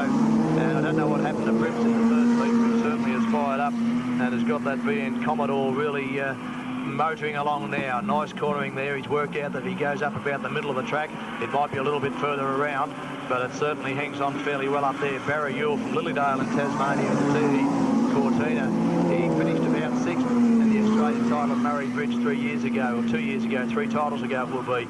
Craig Garlick has now picked up the place on that West Australian driver, Briggs. He's now up in 3rd place in the car 62. Briggs in 26, and that's a little blue thing in the back there, which is another one of the Sigmas from Western Australia. He's from Collie over in the west. Spread themselves out now, and poor old Greg Thompson, he's right back there at the rear of the field after Bob Fell rebuilt that car for him during the week. He's had an interesting stay in Mildura, right on the pole line, but he's a long way off the pace now. Grims, an ex-Australian champion, with a couple of laps left to go, perhaps just 1.5. I don't think he'll be worried too much by Barry Ewell in 2nd place, and I think Barry might be pretty happy if he can maintain the 2nd place, which he should do, because Craig Garlick is a fair way behind him in number 62. A lot of cars out of this heat. In fact, I think there's almost as many on the infield as there are on the track still racing. So car number 72 will take the lead. Ian Brims from number 14. Barry Ewell, 62, is Craig Garlick. And who's going to get 3rd? It will be car number 20, 3rd, 4th, I mean, car number 26 with 16 on the side. 4 Briggs from Collie in the Sigma. Well, we had some incidents in that one, and where's Linton? Did he get hold? He got hold of... sponsored by the ADFA shop, and they certainly don't agree with what's in the program as far as I'm concerned, but we've got, 8 cars down there, so we don't care where they start. We're going to see a pretty good race anyway. And will they get a start? Yes, they will. Local guy out in front, Paul Sheen on the outside of Blackwell, with Bob Walling running in 3rd place at the moment. It's that first corner they're going to get through. That's like a lot of them undone. And look at the Falcon of Paul Sheen in the XE Falcon out in front. He knows the track pretty well. Through the Deakin Avenue corner for the first time. Where's the other local guy? Darren Allen. He's back a little bit further. Bob Walling in 3rd place. Andrew Blackwell in 2nd. Terry Brown back in 3rd. Moldy Calderwood in there. Darren Allen right beside Calderwood. And that will be Brown, the other Brown up there. Gary Brown, of course, and back at the rear of the field is Vaughan Manders from Medina in Western Australia in the Sigma. Now we've got Blackwell putting the pressure on Paul Sheen in the Falcon. What's Blackwell driving? It's a VR Commodore, and he's only got a little bit of a gap between him and Paul Sheen. Paul Sheen would be pretty happy if he could win a heat of the Australian title, particularly with a couple of these guys he's got behind him doing very well on the Falcon at the moment. We don't often see Paul out in front of a field like this. In 3rd place, it's Bob Walling. Further back, it's the Queensland guy, Gary Brown. Darren Allen, Moldy Calderwood, Terry Brown having a lot of trouble. Vaughan Manders able to come through and pick up a couple of placings then in this particular heat, sponsored by the ADFA shop. They've spread themselves out. Paul Sheen in 16 is doing fairly well in the XE Falcon. He's, I thought he had a bigger gap, but it's been closed up a little bit. Blackwell's gone up high. Now he's got a better gap again. And surprisingly, Bob Walling doesn't seem to be able to make ground on these guys, whether Bob's just foxing a little bit, and he's could be a little bit like that. Close the gap up now and give that local guy a cheer out there, all you local Mildura supporters. Egg him on, let him know you're down there, because Paul Sheen has done pretty well at a couple of times. He raced, I think, in the final of the title total down at Murray Bridge. In fact, most of the Mildura guys did, which was a tremendous effort. And he's got, 6 laps left to go to hang on. He's got 3 or 4 car lengths between him and the next car, which is Andrew Blackwell from Pakenham in Victoria in the VR Commodore. And then it's Bob Walling on his tail. The other cars are a long way back. Gary Brown, Darren Allen not doing too bad. Vaughan Manders, Terry Brown, and Mouldy Calderwood back at the rear of the field. I think Bob Walling having a look each side of Blackwell to see just which way he might be able to go to get past. I personally don't think he's got the power by the look of it. Blackwell can open up that gap down the straight. Bob needs to take a little bit of a bite on the steering wheel. I think through the corners is maybe the only place he's going to catch him. Blackwell closed up again on Sheeny with 4 laps left to go. The Falcon still doing all right out in front on the VR Commodore. I think Walling is a VR Commodore as well. Yes, it is from Lismore. It's been a pretty good battle by Paul Sheen so far. I don't know if he realises how close this guy is now. If he touches, he'll certainly know how close he is. I can bet Joan Sheen and the family are getting pretty excited down there at this stage with 3 laps left to go. Blackwell has closed the gap up. He's putting a little bit more pressure on Paul now. Paul up high, coming down very low onto the pole line. He'll come up high again. Oh, Blackwell washed off a bit of speed then with a little bit of a fishtail. 2 laps left to go this time past. And can Paul Sheen, the local Mildura driver in the XE Falcon, hang on? He will be sponsored by Jones Ceramics too, no doubt. I haven't been able to read that on the side. We've lost 1 car down there. The white lights and the flag will be out this time round. He's looking pretty good now with 1 lap left to go. Bob Walling looking for a move on Blackwell for 2nd place. Now this will take the interest of these 2 guys. Bob Walling has slipped through into 2nd place with Blackwell. Hit the rut, Blackwell back into 2nd place. Bob won't be too happy with that. Down the back straight now, Walling started to get the dial of the car tuned in. Oh, not quite. 1 lap left to go for Paul Sheen in 16. This will be one of his best wins. Paul Sheen, and who's going to take out 2nd? I give it to Blackwell in the 25 car from 33, Bob Walling. And it's a long way back then to car 2, Gary Brown, then Darren Allen and Vaughan Manders in 77, and then 13. That heat sponsored by the ADFA shop, which was heat 4 of round 2 of the Australian Modified Production Championship. On the outside of pole, this is his chance to do well, because that car on the inside of pole is not a quick car. Ashley Parkinson has gone right with him. Oh, getting very close going through there. I keep going to say Dustin Hoffman every time I see that guy's name. Oh, and moving up to 2nd place, Wayne Sullivan. He's come from nowhere. He's up there in about 4th place. How far back did he start? A long way back. Doing well. Cockerell and number 11 on the inside also doing well. Higgs dropped a long way back. Brock Clifford he had a win, I think, in his first heat. Certainly did well. And he's there back with the back bunch. He wants to get out of that lot there if he wants to pick up some points, because he won't want to stay there for too long. In front, it's still Martin Horson, the local driver from Ashley Parkinson. Number 11 is Darren Cockerell, Dustin Horn, and Wayne Sullivan will be the next car, of course. We've got, that's right, Brady. I shouldn't have put money on him. He's down on the infield again. All through the Deacon Avenue corner. The car going up very high. Was the number 7 car of Parkinson. Probably washed off a bit. Now that pink and blue thing of Brock Clifford has finally got through away from the tail enders, and he's got a chase on now to catch the other guys. You've got Dustin Horn in front of him waving a tail at him like it's pointing the finger, don't come near me. Martin Horson, another local driver, doing well. But look at the 11 car. This one's a bit of a surprise too. It's Darren Cockerell from Geelong in the VS Commodore following the VK Commodore, I think Martin says yes. And they're going to have a battle between the 2 holders. Into the Deacon Avenue corner. Wayne Sullivan having his own battle a little bit further back with Parkinson from memory. It is running in 3rd place. Yes, it is. And somebody with a warning. It was either Parkinson or Sullivan. I'm not sure which one. Horse is being passed on the outside now by Cockerell. And that number 11 car fairly firing up. And Darren Cockerell's dad down here as well, often stewarding at these sort of meetings, Dennis, but he's running around, I think, probably being pit crew or a spectator this weekend. He's now leading for Martin Horson in the 70 car with 71 on the roof. And that's the smoke coming in. Oh, one into the fence up the other end. I don't think he's hit the fence hard, but he has pulled in there. That looks like Parkinson. And we'll slow the cars down. Martin will be pretty happy with that. He was just starting to lose a little bit down there as the other car opened that lead up.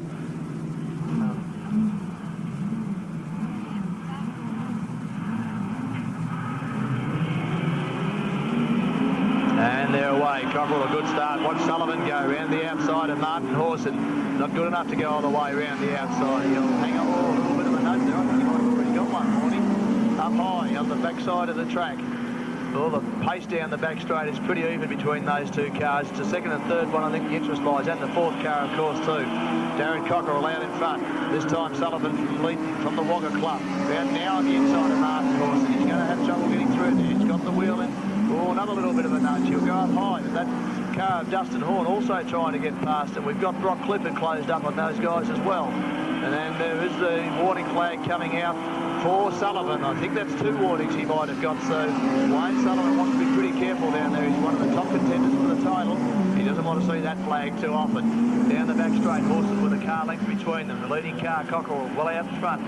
Brock Clifford and Dustin Horn having their own battle back in what will be 4th and 5th place.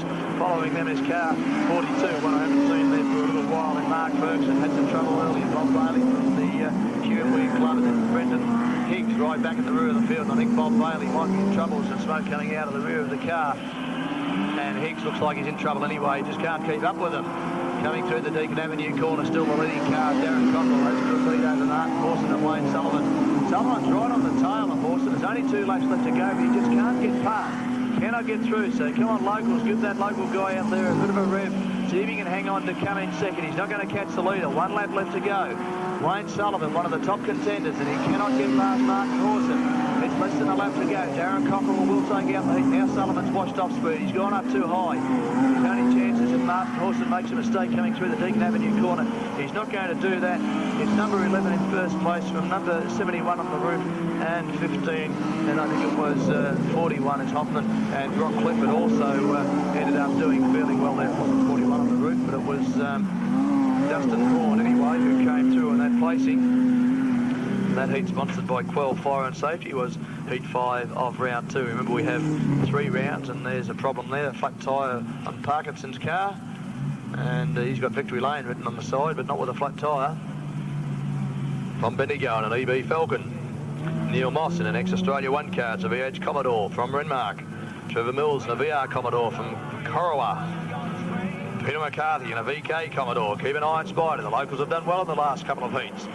And that's a pretty good start by Wilson. Spider McCarthy too. They went up and left the door open. Spider went through on the inside. He's up basically in the second spot already with Millsy right on his tail. And both these 2 guys have had some races between them. Spider McCarthy on the inside going into the Deacon Avenue corner. He knows what this track's going to do and what he can do on it. 1 car back there lifting the wheel fairly well, and I should have guessed that's Neil Moss. Neil Moss doesn't mind lifting the inside wheels up on the hole. Spider McCarthy, Trevor Mills battling out for second place there with Anthony Wilson. It should be still in there, whereas he dropped back. I'll have a look when they come past. Kearney Thompson not far behind them. Thump, it is Anthony Wilson in there, and Mark Pagel in with him. I think these 3 guys just behind Spider might all cause some trouble there for too long, and that won't worry Spider too much at all while they're battling that away. Wilson, Anthony Wilson, back into 4th place now. Getting a little bit exciting up at the front. Look at Millsy on Spider. I think Millsy's got more pace. Spider McCarthy in the VK Commodore, and Mills in a VR Commodore on the inside. And we've got trouble back at the other end of the track. There's Nick Dodding coming onto the track. And who is that? Well, everybody's rushing that way. Heard a thump, didn't see what happened. The car's still running. I'll back on Alan because I wasn't going to talk to him again. We were all waiting with bated breath, Linton, for you to give us an on-air interview with Wayne.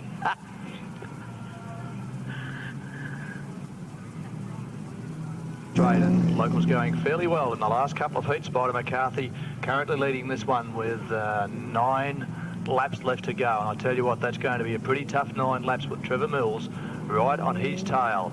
Mark Pagel, who has won a couple of state titles, right behind him.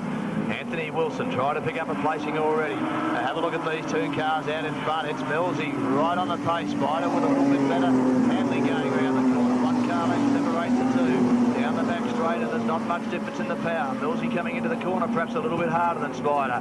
Who's at the back? No problems back there. And also Mark Pagel has closed the gap up on them in car 34. He's in a VP Commodore. All Commodores down there in the first 3. And we're looking through that. That's Anthony Wilson, the other car further back with the VR Commodore. There goes Mills now. Dived up on the inside. McCarthy almost cooked it. Too hard, a little bit of a nudge. He's in trouble now. 2 of them might get through. Yes, Pagel has got through as well. So Mills and Anthony Wilson's looking to have his bite of the cherry as well. Spider McCarthy won't sit back there too long. He'll have that foot plate in the Commodore. And I don't know if he's got the power at the moment, those 2 guys. did power away just a little bit. It'll come down to cornering skills and reliability, I think, on the track this time. Millsy in number 10. As I said before, we read his profile and said a dark horse. I don't think Millsy's ever been a dark horse, and we've lost him at the other end of the track. And that is the same two cars, I'm sure, that caused it before. So Miles coming over again. Now, we weren't watching back there. There's too much of a race going on at the front. Bit of a fight in the pits, and they want to carry it on. We'll watch them this time, but it's just too interesting up the front. Mills, Pagel, McCarthy, and look at Wilson going around the outside. He's been running around for a long time too, Anthony Wilson from Ballarat, so he's no slouch when it comes to running with the big guys. Millsy definitely has more power. Pagel will close up going into the Deakin Avenue corner. We've lost another one. I hope that's not Miles going onto the infield. I don't think it is. We'll have a look when he comes past. The leaders spreading out a little bit now. That's Paul Egan, one of the top contenders. He's been Australian too. The ACT, Spider McCarthy, he's about to lose a placing as Anthony Wilson went through on the inside. So Spider hasn't got the VK Commodore going quite as well as he would have hoped. He's trying pretty hard to get through in there, and Anthony Wilson back out in front. It's Millsy now. Trevor Mills had the Victorian title sewn up for the last few laps, and something just went off a little bit. And the other guy, Laidlaw, Steve Laidlaw, finally got the car really firing towards the end of the race, picked him up and won the title. So Millsy will want to make amends here in the Australian title. I guess he'd prefer an Australian title than a Victorian one anyway, but both would have been nice. Mark Pagel has closed that gap. He's right on his tail. Spider McCarthy still behind Anthony Wilson. What have we got left to go? About 3 laps through the Deakin Avenue corner. And a couple of cars out in front. I don't think they'll be worried, but could be a toss-up as to which one of them ends up winning. Spider might have to be content with a number 4 this time round. That's Earhart a little further back. We haven't worried too much about the cars a bit further back. 2 laps left to go, 1.5. Spider up very, very high. The car not handling as well as we're used to. Through the Deakin Avenue corner. The yellow to white lights on, sorry, for 1 to go. Mills still in front of Pagel. And it's Wilson for Spider McCarthy, Earhart. A battle then between Williams and Kearney Thompson. It's Craig Williams and Tassie. And Miles, the Cairns car, a long way back. Also Neil Mossam there. Coming down for the checkered flag this time in this particular heat. And it's going to be close. Millsy in car number 10 from Pagel, 34. And then Wilson in 5. And who was the other one? Spider McCarthy, of course, was still up there with him. And he came in 4th place. So very interesting race, that one. And that was sponsored by Bullymore, Ed Pearson and David Jacoby.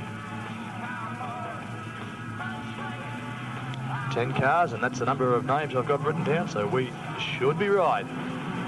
None of the real top contenders in this one, I don't think. Element with a good start round the outside. Overall trying to get through past Marty Rams. Couldn't get through. Now he's going to take the gap through the middle. And will he get through? Well, he's got the nose in front, not quite enough power to get all the way through. And that was Jason McKinnell, I think, on the inside of that. His green light's still on out of the Deakin Avenue corner. We've got Ben Element out in front of Smith. Then it's Rams, Overall, and 76 McKinnell. Who was the other guy there? Bullymore, no, he's a fair way back. He's right at the back, as a matter of fact. About the 4th or 5th car, I didn't pick as they came through the first 3, and we've lost 2 of them. Hollywood Hell Drivers. Well, now, Chief Stewart, who do you blame for that one? 2 cars losing it at the same time, as if there was a string. We'll keep an eye on them, because we've actually got 10 cars. Now it's a complete restart, but overall, because of the flat tyre, we'll be starting rear of field. He is allowed to continue at the Chief Steward's discretion, but I think the ruling is that he must start rear of field.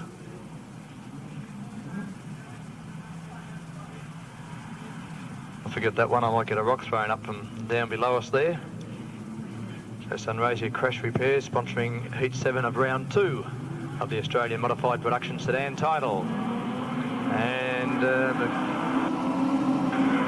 McKinnell up there, somebody else going back too. It's actually Smith is also back at the rear of the field, so I'm not too sure what's happened with him. But Element back in the lead from Jason McKinnell, and somebody making a move at the back of the field there. Marty Rahm still looks like he's doing pretty well. Neville Manstead, I think the other car in there, in a bit of trouble. 96 now was Chris Matthews, but it's still been Element from Western Australia, the XF Falcon out in front, and Jason McKinnell in 2nd place.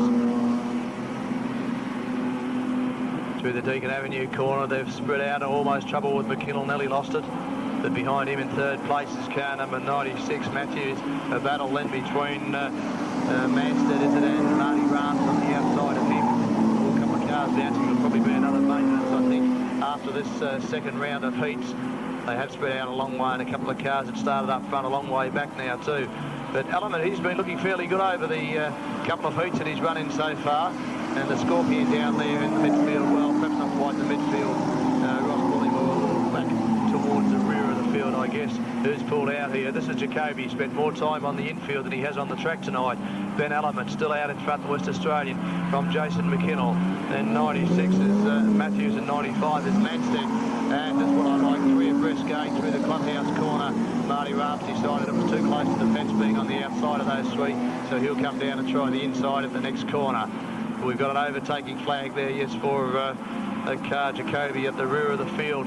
Now we've got 95 and 96. That's Matthews and Manstead side by side. They're back in about 3rd and 4th place. Yes, McKinnell is in 2nd, and the car out there, Ben Element, is in 1st place. And these 2 guys not going to give up in 3rd and 4th place. They're going to battle all the way. Marty Rams on the inside of it will probably be Ed Pearson's car a little further back. He's picked up that placing. Number 8, Rod Smith, a bit further back in the flat tyre, of course, with Chris Overall is right back at the rear of the field. Well, he may not be back at the rear of the field, because I think Jacoby might in fact be at the rear of the field. Down to 5 laps left to go for Ben Element from Western Australia. Jason McKinnell, who's from Healesville in Victoria. And then in 3rd and 4th, it's still the 95 and 96 cars. They've had a fair battle for most of this heat, which is Heat 7 of the Australian title, sponsored by Sunraysia Crash Repairs. That's probably where most of the interest is, apart from right back at the rear of the field. That's a pretty good lead by that car. He's a quarter of a lap in front now, Ben Element, and the other 2, 96 now in front of 95. So Matthews has a bit of a lead in 3rd place over the 95 car of Neville Manstead from Queensland, actually from a place called Monaghan in Queensland. He's back in 4th place. And I think the Scorpion, it is in 5th place. That's Ross Bullymore from Townsville. He's come a long way to race here in car 61. Marty Rams a bit further back. Still 3 laps left to go. And I don't think we'll worry about the other guys. That one fellow still, Jacoby it is, circulating around very high on the track. And I think Element's actually backed off to give the other guys a bit of a chance. He didn't seem to be going down there all that fast. Jason McKinnell in 2nd. 96 is Chris Matthews in 3rd. Then goes Manstead. Then Bullymore, Rams and Pearson having a battle. And car number 8 is Rod Smith. A little further back, 1 lap left to go as the 87 car goes across the line for 1 lap with Ben Element in the XE Falcon. He's got this race pretty well sewn up, because the 2nd car is almost exactly a quarter of a lap behind him. So the first 3 cars here have separated themselves from the field. We might have some interest back there between about 4th and 5th. We'll put out 87 for 1st place anyway. In 2nd place, there's not much doubt about it being 86. McKinnell in 3rd place, it'll be 96. That's Chris Matthews from Wendouree VK. Then 95 from 61, and we won't worry too much about the other guys coming across the line as a bit of tyre squeal I think I can hear down there now. Good formation, ready for a start. And they've got it now. Look at the moves from the back. No big moves at this stage. The 2 Neils in front. It's Neil Watson who got the better of the start. He's moved up in the front. Pagel, probably the quickest car in the pack. And have a look at this. Pagel down one side and Mossy down the other. The guy from Queensland, and Gimpy actually in Queensland, and the South Australian on the inside, and the Victorian in the middle of the sandwich. And there goes Mark Phone and Neil Moss side by side. Mossy, oh, he got I thought he was in trouble then, but it was just a nice little manoeuvre to get the car sideways to go through the corner properly. It's Pagel out in front from Neil Watson, who's been having a pretty good night. Through the Deakin Avenue corner. Where's Paul Sheen? He's a fair way back. The car in 3rd place, of course, is Mark Phone at 51, Neil Moss 55. On the roof is Graham Earhart. Most of the action happening at the back. Paul Sheen probably not liking that little slick surface quite as much. He's running back 2nd last at the moment with Bronte Perkins. That'll be right back there with him. Gary Pagel. I think we've got the right Pagel. Yes, it's Gary in 65 from Gimpy in Queensland in the VP Commodore with a good lead over Neil Watson. No major problems at the moment. I thought with that track the way it was, we might have had a little bit of a problem there to start with. Mark Phone as a car back in 3rd place in 51. 55, Graham Earhart, Neil Moss, Craig Garlick. 45, Kearney Thompson, Paul Sheen and Bronte Perkins. Now we've got a move going down the back straight of the 3rd place car. Mark Phone moving up onto Neil Watson, the Victorian. Mark Phone, of course, from Western Australia in car 51. Also the 55 car, which is from Queensland, putting a move on those guys, trying to close the gap a little bit. But Pagel's won titles before, and he's way on the pace at this stage. I don't think they'll break lap records this time, with the track being a little bit slick, but you never know. He does look to be going fairly well, certainly cornering well and not washing off any speed around the corners. As we said before, their average speed we worked out was about 80-something kilometres an hour. We'll have a look at that again shortly when we see some of those lap times. It's cars 2, 3 and 4 that might provide some entertainment over the last 5 laps, because the first car, as has happened a few times tonight, surprisingly, a full quarter of a lap in front of the other guys. Neil Watson still running in second place from Mark Phone down the back straight, and they just don't seem to be making any leeway on each other, although the guy back a little bit further in fourth place has closed the gap, and that'll be Earhart looking to come through. Neil Moss hanging on right in midfield with nobody just in front or just behind. Kearney Thompson behind him. Side by side we've got Craig Garlick and Paul Sheen. Sheeny on the inside, tail coming out a fair way, just catching Garlick on the side, and I think they locked up and ripped a little bit of fiberglass or something off one of those two cars. Then even the guys in second, third and fourth are separated now. Kearney Thompson closing the gap a little bit on Neil Moss. 3 laps left to go. We're going to lose Garlick. 62 has gone infield, and gone infield fairly quickly. Well, the yellow light's on. Maybe it's because of that bit of gear that I saw fly off over past the pit gate. I don't think it'll be because of Garlick going infield. I think Garlick might be just lucky that he went infield when he did. And they will guess the tail enders want to close the gaps up, or they'll be too far off when they start. Watch the second car try to make a jump. It usually happens. Neil Watson. No, I think Pagel's just got too much power in the Commodore through the clubhouse corner, and he's opened up a reasonable sort of a lead already. Oh, Neil Moss with a car right in his tail. That was Kearney Thompson just tapping the tail, but he came out of that the worst for wear, went up very high. Now Paul Sheen on the inside of Thompson, and G. Mossy throws that car around. He always seems to be able to lift that inside front wheel. Still Pagel out in front from Neil Watson, Mark Phone, Graham Earhart. A little bit of bounce in there, and remember this is just the first race after track maintenance, so we shouldn't have any grooves in the track. Looks pretty good coming out of the Deakin Avenue corner, and one car bouncing all over the place. It's Mark Phone with Graham Earhart right on his tail. In fact, he was right inside his door then, and just half a lap left to go for the leading car. Watson seems to be in trouble. Did he just lose it, or has he lost power? Mark Phone up on the inside. This will be interesting through the Deakin Avenue corner. Mark Phone's blown it, and we will still get Watson in second place in 17 Phone, and then Earhart, and a bit of a battle for the minor placings a little further back. It was Gary Pagel in car 65 over the line first in that heat, sponsored by Paul Sheen Automotive, and you'd think those guys would have let Paul win that heat, seeing he was sponsoring it, but I don't think that can. So we're down a couple. We've got Peter Mason out, Greg Storer out.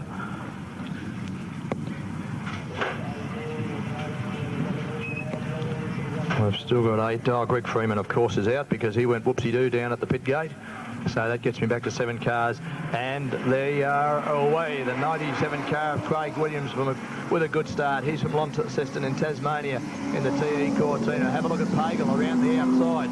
Well, these Pagel boys from Gympie certainly know how to drive. And I think we might see both of those in the final tomorrow night. He's gone up fairly high, the little Cortina, not doing too bad to hang in with him.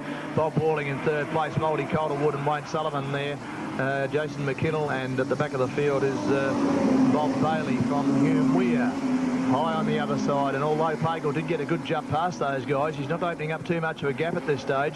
Moldy Calderwood wants to get in there and mix it with him. Bob Walling has seen a gap down the inside, but he hasn't got the power to get through there. And Wayne Sullivan running in fourth place at this stage with 10 laps to go. Keep an eye on that third place car. Bob Walling, he's not a guy who goes racing to come last. And he's won a few big meetings in his time. He won't be too happy with that. He wanted to get the nose through in front. I think that first car, Pagel, is smoking a little bit.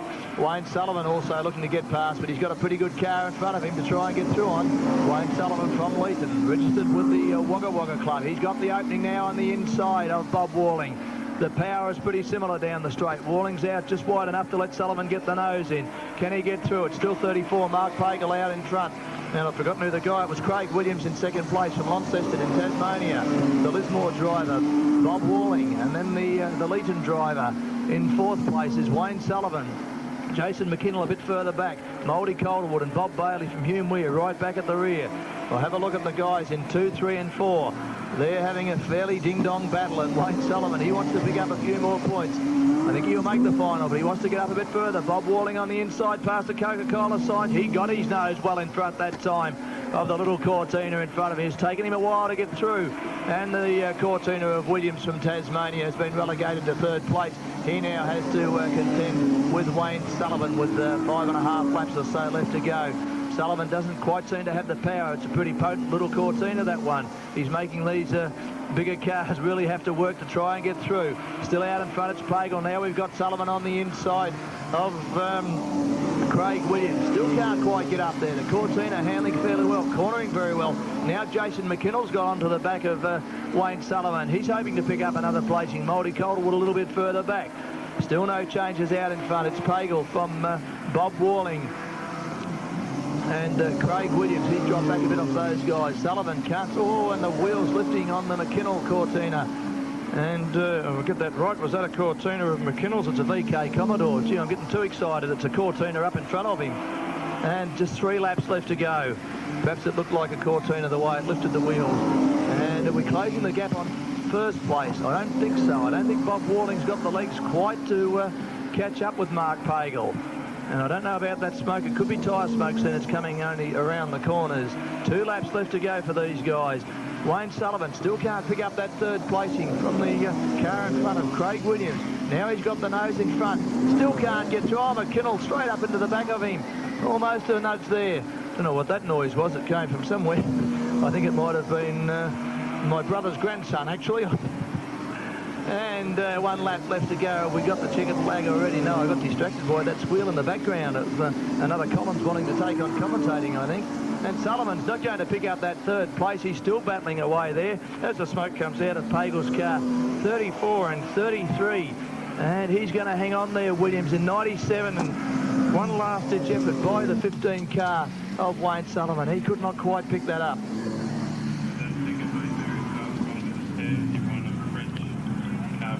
Righto, the raffle they've been running, Mary's been selling tickets. There's a black ticket, D22, and she's at the bottom of the stairs with the raffle prize. So we won't have in your program at the rear of the field. So a good field of about 11 cars down there this time, and they will get a start when they come past us this time around.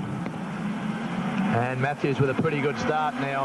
I hate to say it, I think we had a couple of slower cars on the front row then, which might have caused a bit of commotion, but Ron Belshaw got well out of the way, and I reckon that's the first time I've seen a car pass by the entire field before the pit gates. So Ron not doing too well down there. And a couple of cars, look at this, he's got the wheel off the ground there, locked up well and truly, and guess who it is? Linton Coulter, get down there and talk to the man. He is having one hell of a weekend, Wayne Miles, and it's that corner. He cannot get through that corner. And it was Max Carlin he was tied up with then.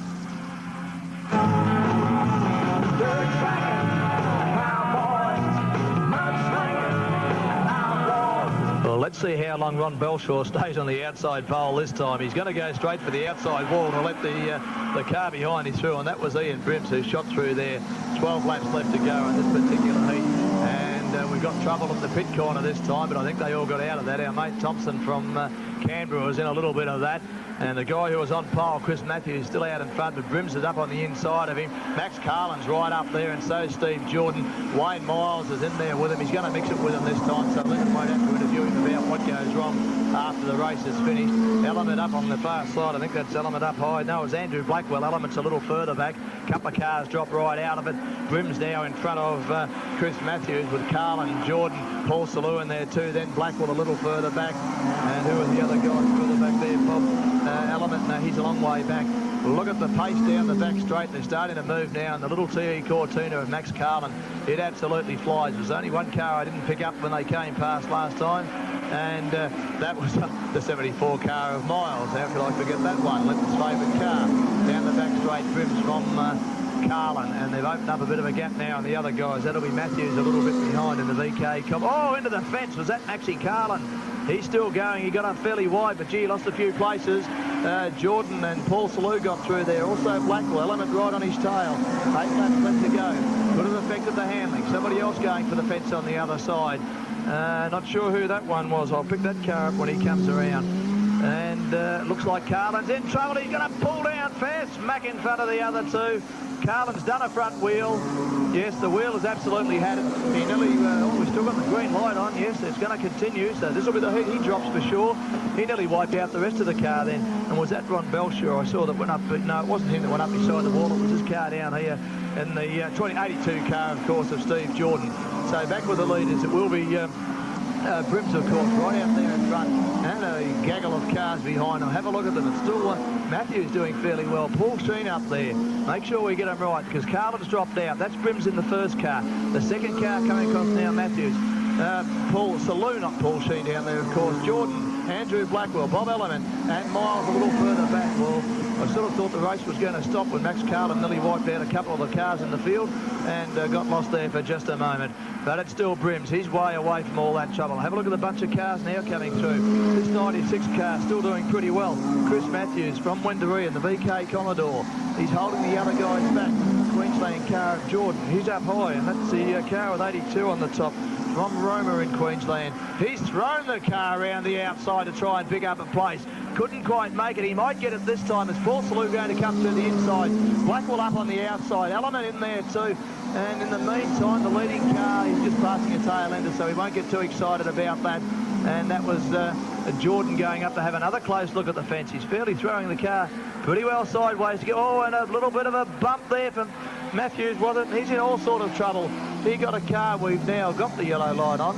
And that's Brims on the infield down there. I'd taken my eye off him because he was so far in front. No idea what happened to him. These guys were putting on a fair sort of a show a little further back. In fact, they were putting on a great show back there. Matthews got into a bit of a trouble and nearly wiped out a car each side at the same time. Greg Thompson in the Big Mac car. 82, that's Steve Jordan from Roma in Queensland. He kept having a close look at the wall. 96 is Chris Matthews from Wendouree. Paul Salou, and I called him Paul Sheen at one stage, and Sheeny's not even in the race.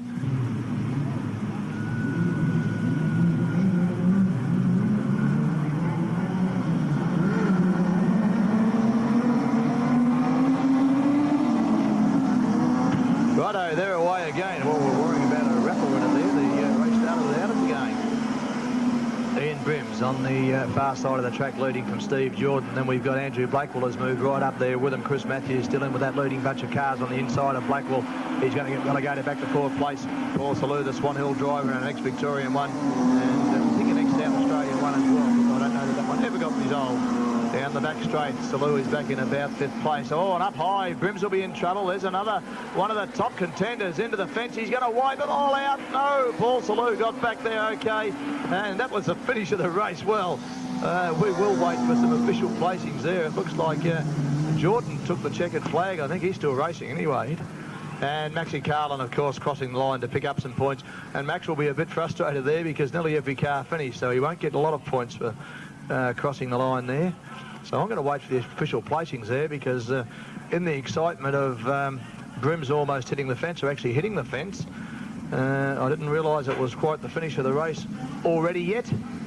And they're waving a checkered flag there while we're still trying to watch how many people Brims was going to take out. Paul Salou very close behind him.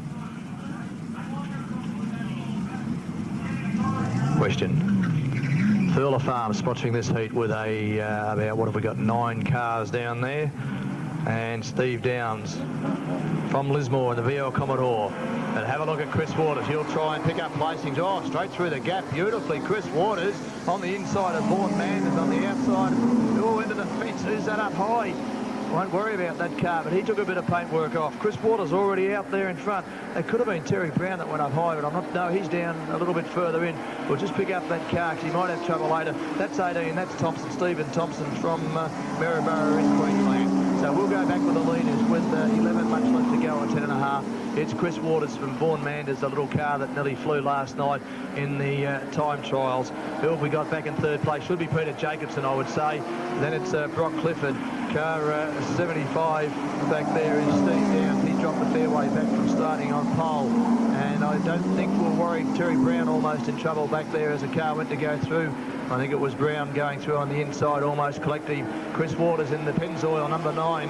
EL Falcon with a good lead. Jacobson's out after him. He's got to get through Manders from Western Australia before he gets that far. He's in the little Sigma. They love the Sigmas in Western Australia, and why not? They fly.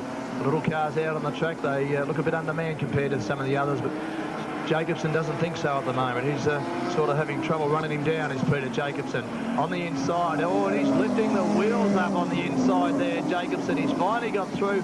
A little bit of crafty work to go up nice and high on the track then. Looked like a genuine line, but I think there might have been a bit of intent in that to make sure that Manders went as close to the fence as he possibly could. Chris Waters still in front. Jacobson, Manders, Brock Clifford. The car a little bit further back with a number 5 on the side is Steve Downs, who started on pole and is a fair way back, and the other guys. Oh, Brown just whipped through on the inside of that car. That could have been Dotting in trouble down there, and he's pulled to the infield. We'll see if he'll cross the line at the end of it all. At the first 3 cars now with 6 laps left to go. In fact, the first 5 all separated themselves fairly well, and we're going to get some challenges. Jacobson is going to try and close that gap on Chris Waters. If he's good enough, he's got enough time to do it. 5 laps when they go past us this time. But I think the Pennzoil Falcon is absolutely flying, and those guys who, the Barry Clarks, I think between them bought him last night in the Calcutta. I think they'll be starting to, they reckon that's a pretty good bargain. They got him for a pretty low price, and maybe somebody else might have thought they should have put up a little bit more for Chris Waters. And when he's out in front like that, I like to tell everybody he's a Collingwood supporter as well, so I don't want to put the moz on him. But Chris Waters, a local guy who was yet to win, well, he won a major feature here last weekend, but he said he thought that was the first feature that he won at the Mildura track. So he's on song pretty well this weekend with the Australian title. It's never won till it's won, but he's certainly up there with him. That guy behind is going to be one of the fellas. Oh, almost in the Deakin Avenue corner. Peter Jacobson has closed the gap a little bit. He's won one of these titles before, and I think he's actually closing the gap on Chris Waters at the moment with 3 laps left to go. They're down to 2 now. He's still got a little way to go. Vaughan Manders, a West Australian. He's in front of Brock Clifford in 46 with the Clifford sign on the side of the car. Pink and blue. That's almost Darren Allen's colours of a year or so back. And the pink colours, I think the Kim Reed and some of those guys might have had. Perhaps they found that can of paint. What do we got left? 1 lap to go. Chris Waters will be pretty happy out in front. I think he's trying to win an Australian title before Jared pinches the car. Because Jared Waters, the junior, is going to be too old to drive juniors next year. And here's some trouble in front of us. Cole Beasley is right back there at the rear of the field, and Cole really hasn't been on the pace in this race. In fact, that's the first time we mentioned him. So it's Chris Waters across there. 76, Peter Jacobson. And then it's 77, Vaughan Manders, Brock Clifford in 46, and 75, Steve Downs. And still a battle with Cole Beasley and Terry Brown, but Brown just in front of Beasley. And he shouldn't have done that because Cole sponsored this heat. So Brownie, you should have backed off a little bit and let him take up another place. And who? Well, Trevor Mills off pole. Well, Mills will be looking pretty good at the moment. He's had a big job for the last, well, for the last 6 months probably. In fact, the last 3 years. But in the last few days, with all this coming to fruition, been a real big job for him. Righto, I'll put my money on Millsy and probably Laidlaw to be second. And look at the guy Jolly around the outside. He needs to pick up points. Oh, bounce. Look at this Jolly around the outside. Well, he's put a supercharger in the car, I think, or a V8. Martin Horson's decided this will be an interesting heat. Martin Horson smacked in the side, and he got one in the side, and he got one, and then the next one got one. So they all got one then. Barry Ewell was in the middle of that as well. I wouldn't like to say Avenue for a number of reasons. One is that we might be the other car that you run into. And number 2 is that there are that many police around town that you're not going to get very far anyway before you get picked up. And they're away. Millsy with a good start. Have a look this time. Jolly not quite so good. I don't think he's going to pick up the whole field in the first corner. Millsy in front of Laidlaw. That's okay. And Jolly up very high. So did Martin Horson, scraping the fence. This is the corner they got into trouble, and the cars are in a totally different order to when they went through there before. One I didn't pick up there. That's Jolly down there. Number 4, Deckard, of course. He dropped back a fair way to Horsham car. And these guys, Twangarata all over again with the 2 fellas out in front there. On the outside, Trevor Mills from Corowa and the Victorian champion right on his hammer. And we've got trouble. Oh, they'll get through it this time. That car number 54 was hanging on all right there. Ron Watts, it looked like he was going to get pushed away from that. And around the outside, the Victorian champion Stephen Laidlaw takes on Trevor Mills down the back straight into the Deakin Avenue corner, and Laidlaw came out of that in front. But Mills is staying on the pole line. He's going to come out, oh yes, and up high, a little bit of a touch so Laidlaw took him on, but then dropped back. Jolly is back in third place, and you guys at the back don't do anything because we're not going to watch. Down the back straight, it's going to be another drag. Past the Coca-Cola signs, it's Mills in front, Laidlaw on the inside. This is tremendous racing. These two Victorians down there, they vied for the Victorian title at Wangaratta last month, and Millsy led most of the way, and here goes Jolly on the inside. Jason Jolly from Lismore up in New South Wales, but he didn't get there. Up high into the fence, back at it. Oh, a little bit of a nudge maybe in the Deakin Avenue end of the track, and I can see the Mills crowd getting pretty excited down there. Number 10, it's still Millsy out in front. The laps are going down fairly quickly. I can't quite make it out.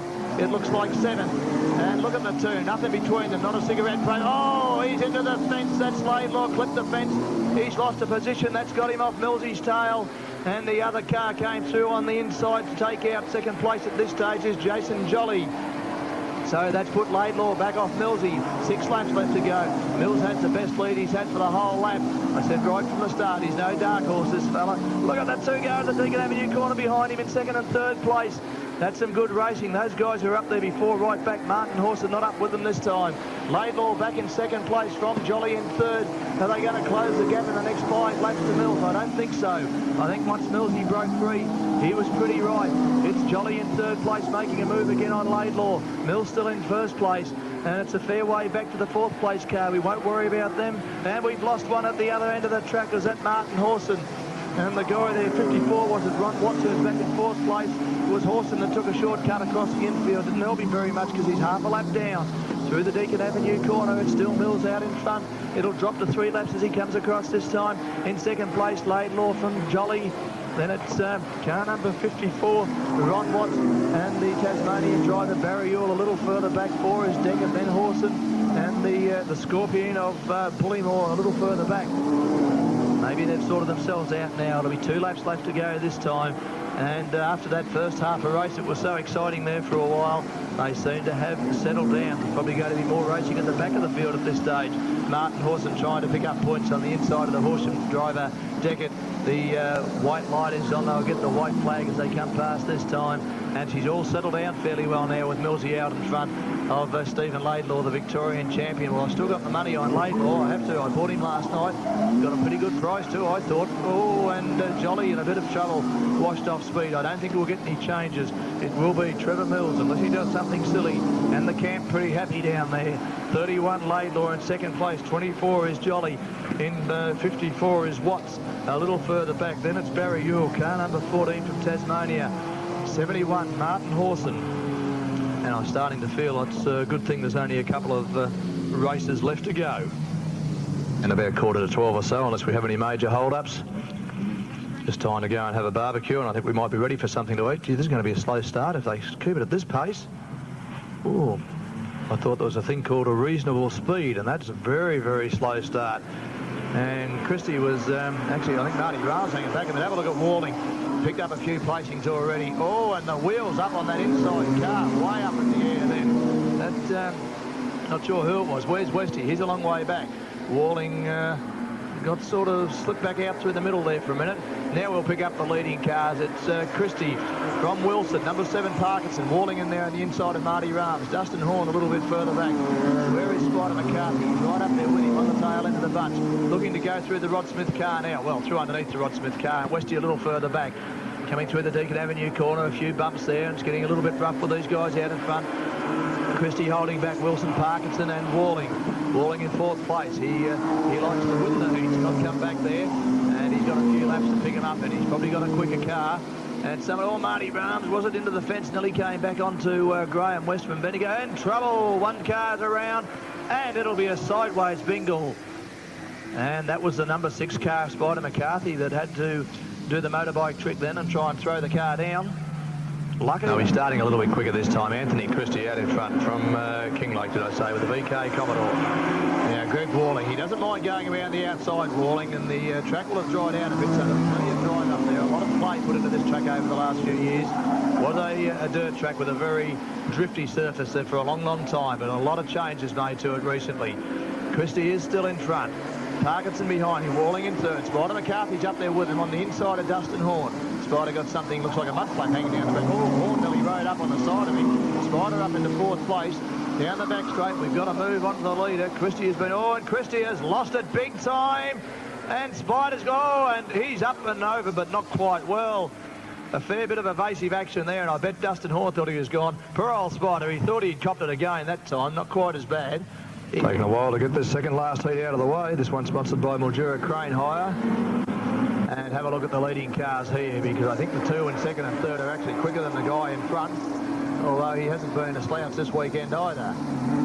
Spider's dropped back a little bit. He's opened up a couple of car lengths. There goes Walling straight through. He's in first place. That's where he wants to be.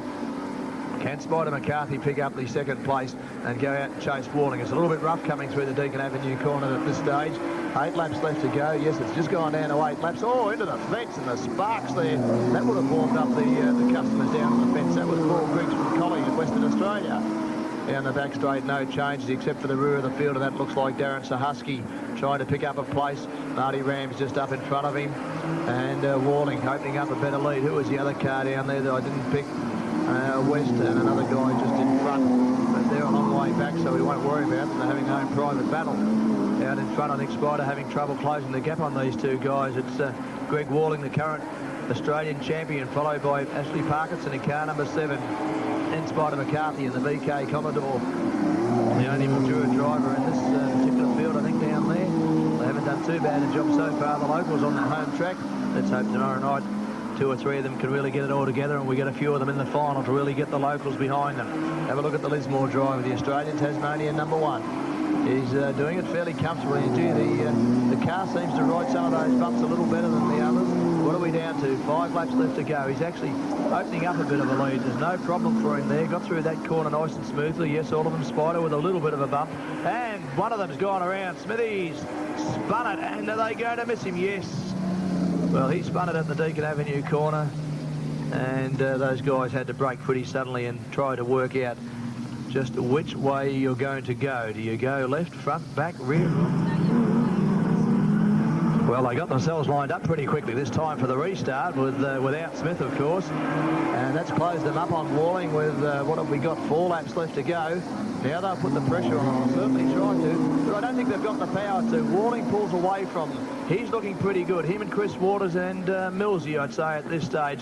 Carlin, of course, looking good too, but he lost that, did one heat because of the wheel. Have a look at the lead. He's opened up now. Spider McCarthy has just been passed by Briggs, the West Australian driver, and another car trying to go through on the inside of him as well. So Spider's got his work cut out down there, looking to pick up second now. Can he get through? The guy from West Australia, Paul Briggs, is certainly going very well, and somebody ringing the phone in the background. If I can get some attention to somebody there to maybe grab it, and there might be some news on how Leanne Ross is going down at Thunderdome. Everybody seems to desert me right in the middle of it. Spider McCarthy now diving up into second place. Can he get through? He's trying to force his way through. He's got the nose in front. 1 lap left to go. He's now up in front of Parkinson. They won't catch Walling. He's too far out in front. But Spidey, you've just got the nose in front. Another guy right on your tail waiting. And look at Parkinson. More power down the back straight. That's unusual. So Spider hasn't got the car going as well as he should. Walling obviously in first place. Can Spider hang on for second? Oh, well, we'll leave that to the judges. I don't know whether that was going to be a Spider McCarthy second or a Parkinson second. That was very, very close. And here we go for the points. Rod Smith will cross the line in car number 8. And he will be recorded as coming about 8. Something like that. And the other guys, looks like they're not going to... Through the Deakin Avenue corner, ready for a start. John Purser on the pole with Greg Gardner, the ex-South Australian one, on his outside, and that's left a gap open there for Overall to try and slip through. He didn't quite do it as the cars around the outside seemed to go a lot quicker past the pit gate.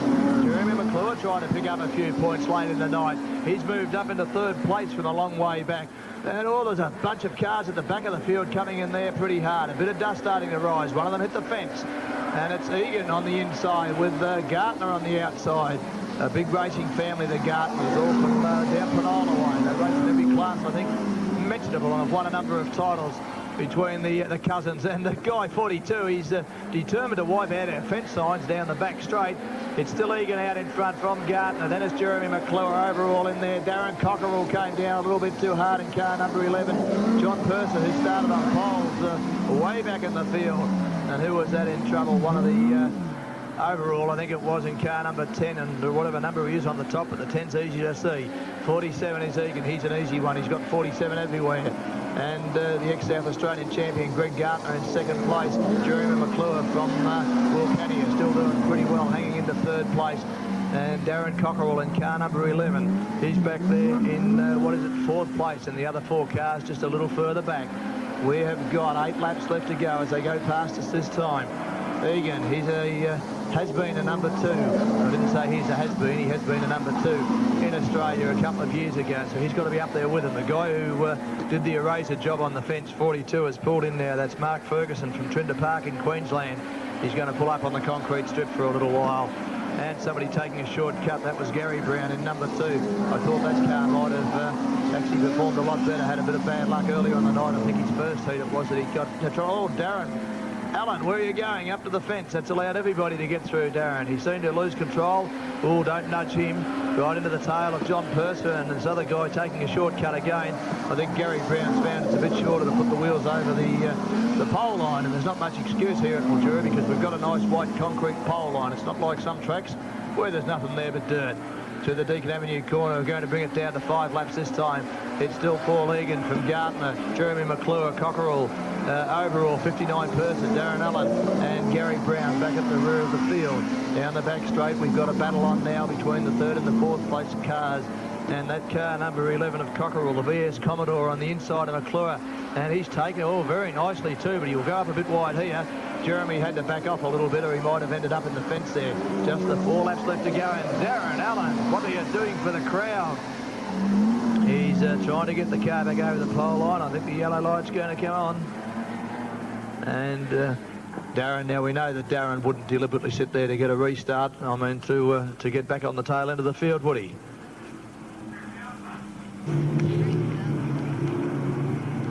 Round for a start, just the 4 laps left to go, and we'll be ready for the checkered flag when it comes up fairly quickly this time. You start to think it's the start of another race.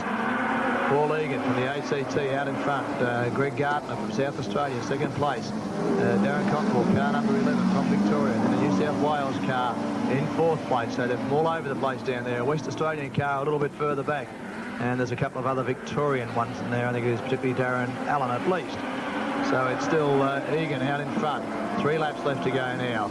We might have to watch the tail enders. That's where a lot of the action's been happening tonight. We're missing some of it. But they're spread out all with their own bit of racing ground at the moment. No real threats looking to be looming. But number 11, Cockerell, has decided he'll make a liar of me. Up on the inside of Greg Gartner, and they're both bunched up a little bit on the leading car. I think he might be in trouble.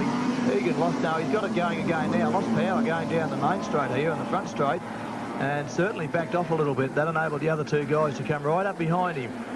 And Cockerell isn't finished yet with Gartner. He's going to try and get the wheel inside Greg Gartner and see if he can pick up 2nd place. They're pretty close to the first 3. Jeremy McClure perhaps a little bit too far back to pick up another placing now.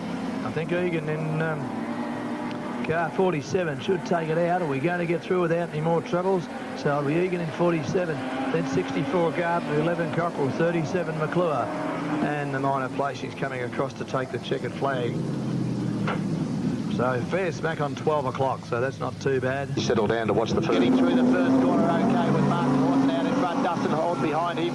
The Tirana of West moving up on the outside. Carlin's actually dropped back a little bit there. He's got 12 laps to make it up, and he's not going to be silly because he had a big bingaloo with the fence last night. And it's a Tirana, 56. Graham West on the outside from Horton. Horn, and it's the car of Mark Phone back in behind them, then Max Carlin, Neil Watson and Neil Moss back at the rear of the field. Neil taking it steady at the moment. Martin Horson dropping back a few positions as the Phone car went through, and I don't mean the Telecom one either by that or Telstra. It's spelled a different way, but Graham West did tell us that that little Tirana loved the wet, and he was itching to get down there. He'll be wrapped. He's running first, had a lot of trouble last night, had a lot of work today to get that car fixed up. And in fact, it's the 2 little cars down there running first and second. Dustin Horn running second at this stage.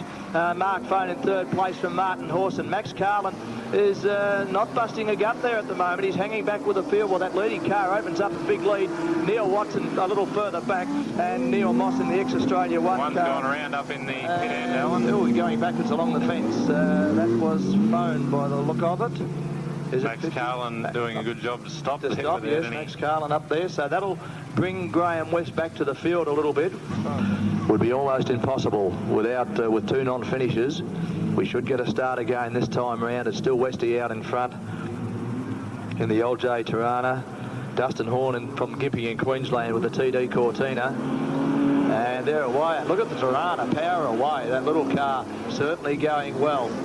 And we're going to get through the corner okay. We're sort of watching for cars to spin out. And it's only happened once so far. And the Tirana already with a big lead down the back straight. And the Cortina is going to go out after him again. Martin Horson in third place. They're backing off at that corner. As the night wears on, they won't back off at that corner. They'll power through it. Dustin Horn in 94 in second place. Martin Horson in 71. Just behind him, Neil Watson, Neil Moss, and the guy who spun out before, who's Mark Payne back to the rear of the field. Well, Horn's in trouble. He's pulled right up to the fence, so that's taken him out of contention. And look at the Tirana. If the track was like this all night, we'd nearly pick him for the title winner. He's a quarter of a lap in front of the other guys. They're still coming through the Deakin Avenue corner as Dustin Horn from Gympie pulled off onto the infield. Neil Watson now up into second place, and Neil Moss right on the tail of Master Horson, looking to pick up another place as well. These guys that are down there actually really need to get some good points, so they'll be pretty happy that there's only one fellow out in front of them. They'll forget about him. They'll make sure that they beat the other three cars that are running there in the batch of four. Each of those wants to finish in front, of course. It's Watson from Horson, Moss and Phone. And this is almost half a lap lead, so Graham West wasn't joking when he said he wanted to get the Tirana down there. He said if anything was going to handle that track, the LJ Tirana would. And he's been around Speedway for a long time in the smaller car, racing against all these bigger guys, and he does pretty well. We've got 5 laps left to go. It has seemed like a long race, this one. Watson has now opened up a good gap between him and the third place car, which is Martin Horson. We say he's from Mildura. Martin's actually from Redcliffe in the Mildura club. Neil Moss in a little bit of trouble then, just hooked up and went out wide on the track. And Mark Phone still 2 or 3 car lengths behind him as they go past the Coca-Cola signs on the far side of the track. Coming through the Deakin Avenue corner, and I've totally forgotten all about that. Oh, Max Carlin's driving the car. He's going to drive across the line and pick up points, and they'll be valuable points because he will in fact come in 6th. So this will be a very valuable, well, there's 2 of them down there. He'll probably come in 7th because Horn will come in 1st if he can drive across the line, and they could be very valuable points come the end of the night. So Max will be pretty happy about that, even if not about the damage. Watson still in 2nd place. They're spread out a long way now. Horson in 3rd, Neil Moss from Renmark, and then Mark Phone in the 51 car from Western Australia. And Neil Moss in the same sort of problem down in front of the clubhouse. Seems to hook up and make a little bit of a right-hand turn. We're down to, is it still a couple of laps? We should almost, next time Westy comes across, we'll get the yellow light or the white light for 1 lap left to go, and that should come now. I tell you what, how often do you see the Tirana in the modified production series threaten to lap the other cars, and he is not far from doing that. I don't think Graham West will have lapped too many cars in his career with a modified production, but he's not far from it this time. That's the 2nd place car just going through now, Neil Watson. He'll be happy. Martin Horson with the 3rd place if he keeps it up, Neil Moss. And the checkered flag will be out now for the 56 car of Graham West in the LJ Tirana. From Panic. Oh, and he's right around. That was Neil Moss, was it? Yeah. Yes, looks like Neil and Dustin Horn going across to take the checkered flag. Our 2nd place car now, 17, a long way back. Martin Horson in 71 in 3rd place. The 4th place car will be the one coming across now, number 51, Mark Phone. And Max Carlin will take the checkered flag, as we explained last night. Close, and Neil Moss will be the next one over. But Max Carlin and Dustin Horn will pick up points, even though they've spent most of the race on the infield. If they take that checkered flag at the end of the race, they will pick up points. TT.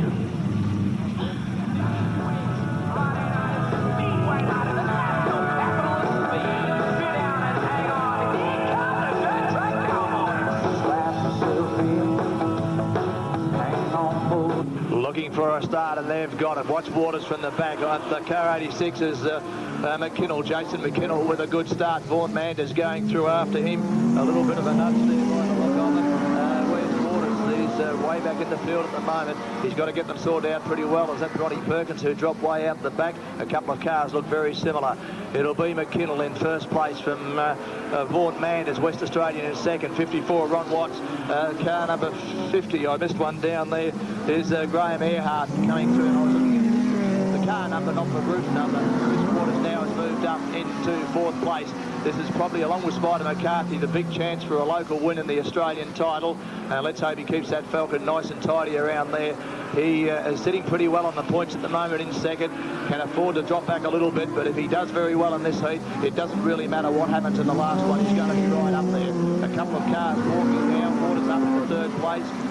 Manders, it is, making a charge on McKinnell on the inside through the Deakin Avenue corner. Vaughan Manders had to back off just a little. McKinnell had the better line. McKinnell in car number 86. He's doing okay. We've lost one up in the Deakin Avenue corner, Al. One, yes, that will be either keep their line, as the chief steward told them so determinedly last night, and a couple of guys didn't seem to listen too well. They weren't too bad for most of the night. Can't change out of that single file until the flag's gone. Now they can do what they like, well, within reason.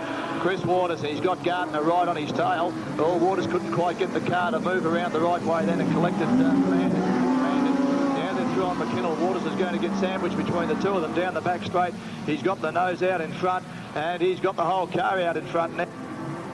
And we've got a problem at the Deakin Avenue corner. A couple of cars gone into the boggy stuff on the infield, but it's Chris Waters who's doing fairly well out in front. Once he got there, this will be a good one for Waters because he's gone from back in the field, and he's now got himself up on pole on the leading position. Vaughan Manders in the little Sigma from Western Australia is going to go out and chase him. That's a car that flew, and I mean flew literally the other night. He's passed him on the inside. What's happened to Chris Waters in the Pennzoil car? The Falcon has dropped back into 2nd place. Vaughan Manders, oh, he's gone right into the fence. He's just caught it. Made a sudden right-hand turn. I think he's going to keep going, Vaughan Manders. Didn't do too much damage as the 3 cars going past the Coca-Cola signs come together. We'll go back with the leaders out of the Deakin Avenue corner, and it's Vaughan Manders still in front from Chris Waters, the local driver. Jason McKinnell a little further back. Greg Gardner. He's bonneted up on the windscreen, Alan. And, well, that will create a little bit of a problem. That's Manders, yes. I think it was Andrew Coxhead who did that here one night, wasn't it? Now the bonnet's down. But if he takes off, the bonnet will come back up again. So that's put Manders out just when he was doing so well. He'll cruise around there. That must be frustrating. He knows he can't go any faster because the bonnet will fly up again. Still McKinnell from Gardner overall, and the car 50 of Graham Earhart. We must have lost one in there. We've lost a couple actually, and a couple more coming up. Darren Sahusky at 54. Ron Watts, the other car I was looking for. Well, I hope you locals are down there, up out of your chairs now, cheering for Chris Waters. We'd love to see a local win it. We don't want to get too parochial onto the locals, but we haven't had a Mildura driver win an Australian title in this class. I don't know if we've had one win an Australian title at all. There's 5 laps left to go. Now Manders has pulled in. They gave him the signal that it was okay to make the left-hand turn to get off the track.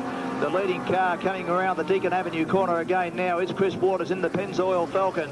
He's in number 9, and he's quite a way in front of Jason McKinnell in 2nd place, with the pressure being put on by Greg Gardner and a battle going on between those other 2 cars, Graham Earhart, and I think it was overall with him. We're down to 4 laps left to go. And I don't think Chris is going to have too much trouble with slower cars. He may here with Sahusky in front of him. Sahusky's got the overtaking flag and will have to hold a steady line to let Chris Waters get through. It's looking good for Waters at this stage. Jason McKinnell still in 2nd place, but the ex-South Australian champion Greg Gardner through on the inside. A bit of a nudge. That's caused trouble to the both of them. And the 2 cars behind will close the gap a little bit. Not much longer in this particular heat to go. There's the overtaking flag for Ron Watson, car 54, as Chris Waters in the Pennzoil car moves up to overtake him. He's got a quarter of a lap on the other. He's had to back right off with this guy. He doesn't want to take any risk, and there goes Gardner now through. He's they're all making a right-hand turn at the pit gate. I think they think the race is finished and want to get out of it. I don't know what's happening in that particular spot of the track. Chris Waters now with the white light and the white flag out there. 1 lap left to go. That car's not running in 2nd place. The one coming out of the Deakin Avenue corner now is number 86, Jason McKinnell, and it's Gardner in 3rd place overall at the moment in 4th from Earhart in 5th. And Sahusky, is Sahusky, I think, a little behind him, because Bonnie Perkins is on the infield. Righto, get out of your seats and give him a hand. There's Chris Waters, the local guy, in 1st place, and that will put him certainly up with the early starters in the final. That car's not in 2nd place. That one is car number 86. Then it's 17 on the side, but I'm not sure what his roof number is there at this stage with Gardner. We'll just check the 17, and Gardner 64 on the roof because it was covered in mud.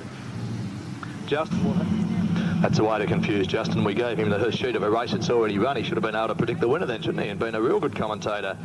So we've had What are we down to? Race 4 for the night, heat 3, and that's, I hope you've got heat 4 there. 4-4 over there, round 4, heat 4. So, now we haven't even looked at who's going to go where here. There's not a lot of the top runners in this heat, so it could be an interesting one. A good chance for some of these guys to pick up points.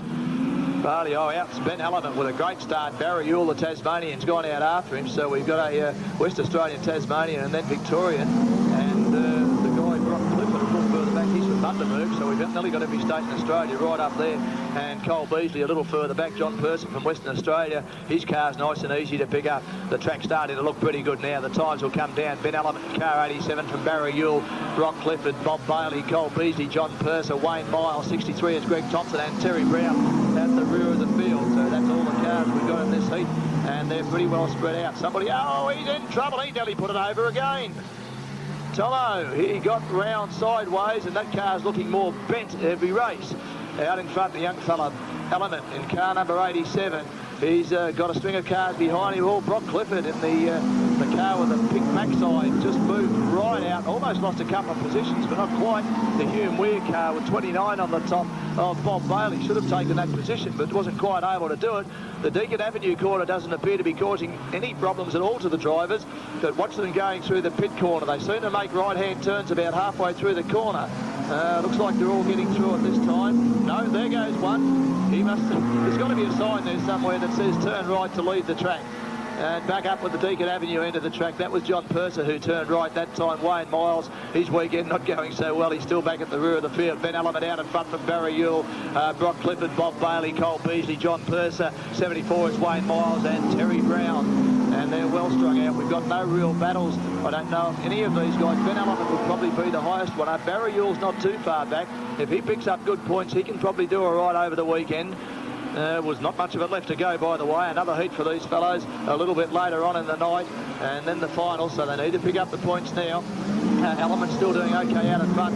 We've got a challenge going on for second place. The Tasmanian Barry Ewell still hanging in there in the TE Cortina, but Brock Clifford and now Bob Bailey closing the gap.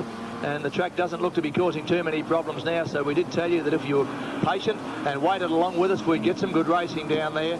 And another right-hand turn, they're all doing it. It'll be a little bit frightening coming into the pit corner at this stage. Down the back straight now, we've got a race on. Brock Clifford on the inside of Barry Ewell. That's the Tasmanian on the outside, and the guy from Bundaberg in Queensland now in second place, and the Hume Weir driver, 29 on the top, 19 on the side. Bob Bailey doesn't want to let go of these fellows, and then the only Mildura driver in the field, Cole Beasley, is a little further back running in fifth place. Cole probably hasn't had a great weekend. He's had a pretty busy weekend helping to get this title organised. Maybe had his mind on other things in the car. Probably hasn't been going quite as quick this season as he would have liked. It looks like pretty clear-cut leaders at this stage with 4 laps left to go, and we're going to see somebody do something down out near that pit gate before the night's out. I'm quite sure of it. We saw a rollover there last Saturday night and another rollover in the same position last night, and they were fairly spectacular, even though I missed the first half of the first one. Ben Element is still out in front of Brock Clifford, Barry Ewell, Bob Bailey going past now, Colin Beasley, John Purser from Western Australia, the South Australian Terry Brown, and the guy from Cairns, number 74, Wayne Miles. 3 laps left to go. We'll drop to 2 when they come past, and the gap between the leading 2 cars is, well, it's closed right up now. Ben Element, the West Australian, still in front of Brock Clifford, the Queenslander. It could be an interesting last couple of laps. If this guy Element goes up too high, I think Clifford's ready to duck through. Barry Ewell dropped back a little bit off the pace from those fellas. That's the driver in the TE Cortina from Tasmania, from Lilydale, just out of Launceston. And now we've got 1 lap left to go, and it's becoming a real battle between the first 2 cars. Ben Element still holding on in front.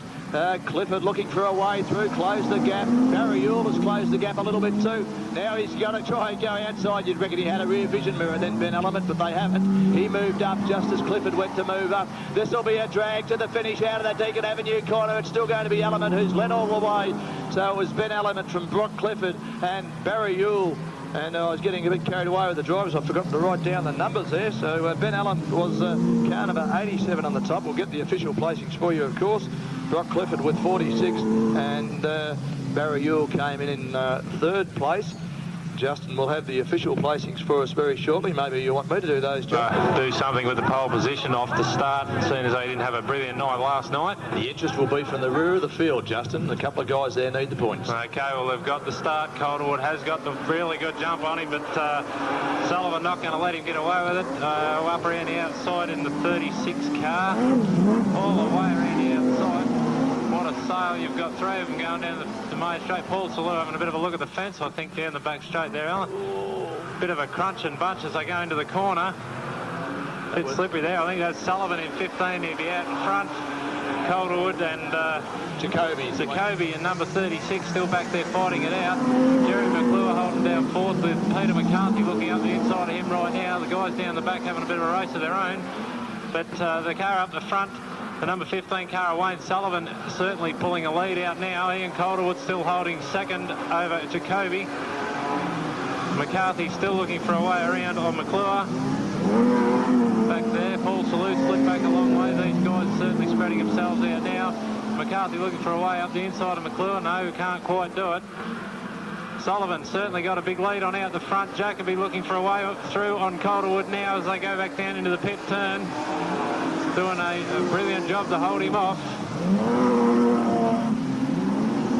And he's backed off a fair bit now. I don't know if he got into trouble over that side of the track or not, but Ian Calderwood got in a bit of a break now. Wayne Sullivan a mile out in front of these other cars.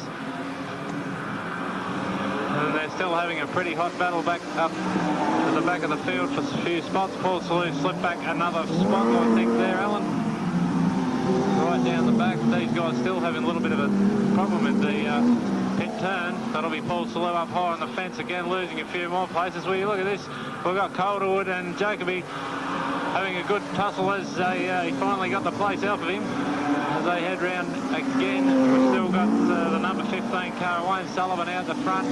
Jacoby's moved up into second place, putting Ian Calderwood back into third. I think Spider McCarthy's dropped another spot. Spider has dropped another spot, and that'll be to the car of Jordan, Stevie Jordan, moving up there on Spider McCarthy. Now looking for a way through on McClure, and I think he'll do it coming out of this turn. The three front cars certainly got their own bit of racing space, Alan. I think that may be how they will finish by the look of it with 5 laps to go. And as those three come into the corner now, McClure leading him as he comes through on Steve Jordan, with Spider McCarthy still at the back there looking for another run to make a move. These two guys out in front are certainly a long way from the rest of the pack. Have a bit of action with Andrew Blackwell there, having a bit of a look at the fence, and come back to the main action where we've still got these three cars holding their positions, McClure, Jordan and McCarthy. And the big move now as Jordan passes McClure. McCarthy still around the back there, and the guy Blackwell, car of Blackwell, still having a few problems down in that corner. These two guys out in front are certainly leaving the rest for dust. That'll be Wayne Sullivan up there. We've got one nearly all the way around. Takes a bit of a shortcut across the infield. That'll be Jacoby. And Calderwood still holding third down. And the three cars are still down there with the 82 car of Steve Jordan just out in front of McClure, looking for a way underneath Calderwood, who had a problem there in the pit turn. Now McClure's going through underneath the number 13 car of Calderwood. 1 lap left to go as the leaders come across the line. These guys certainly fighting it out. McCarthy looking for a way through on Calderwood now as they come down the front straight.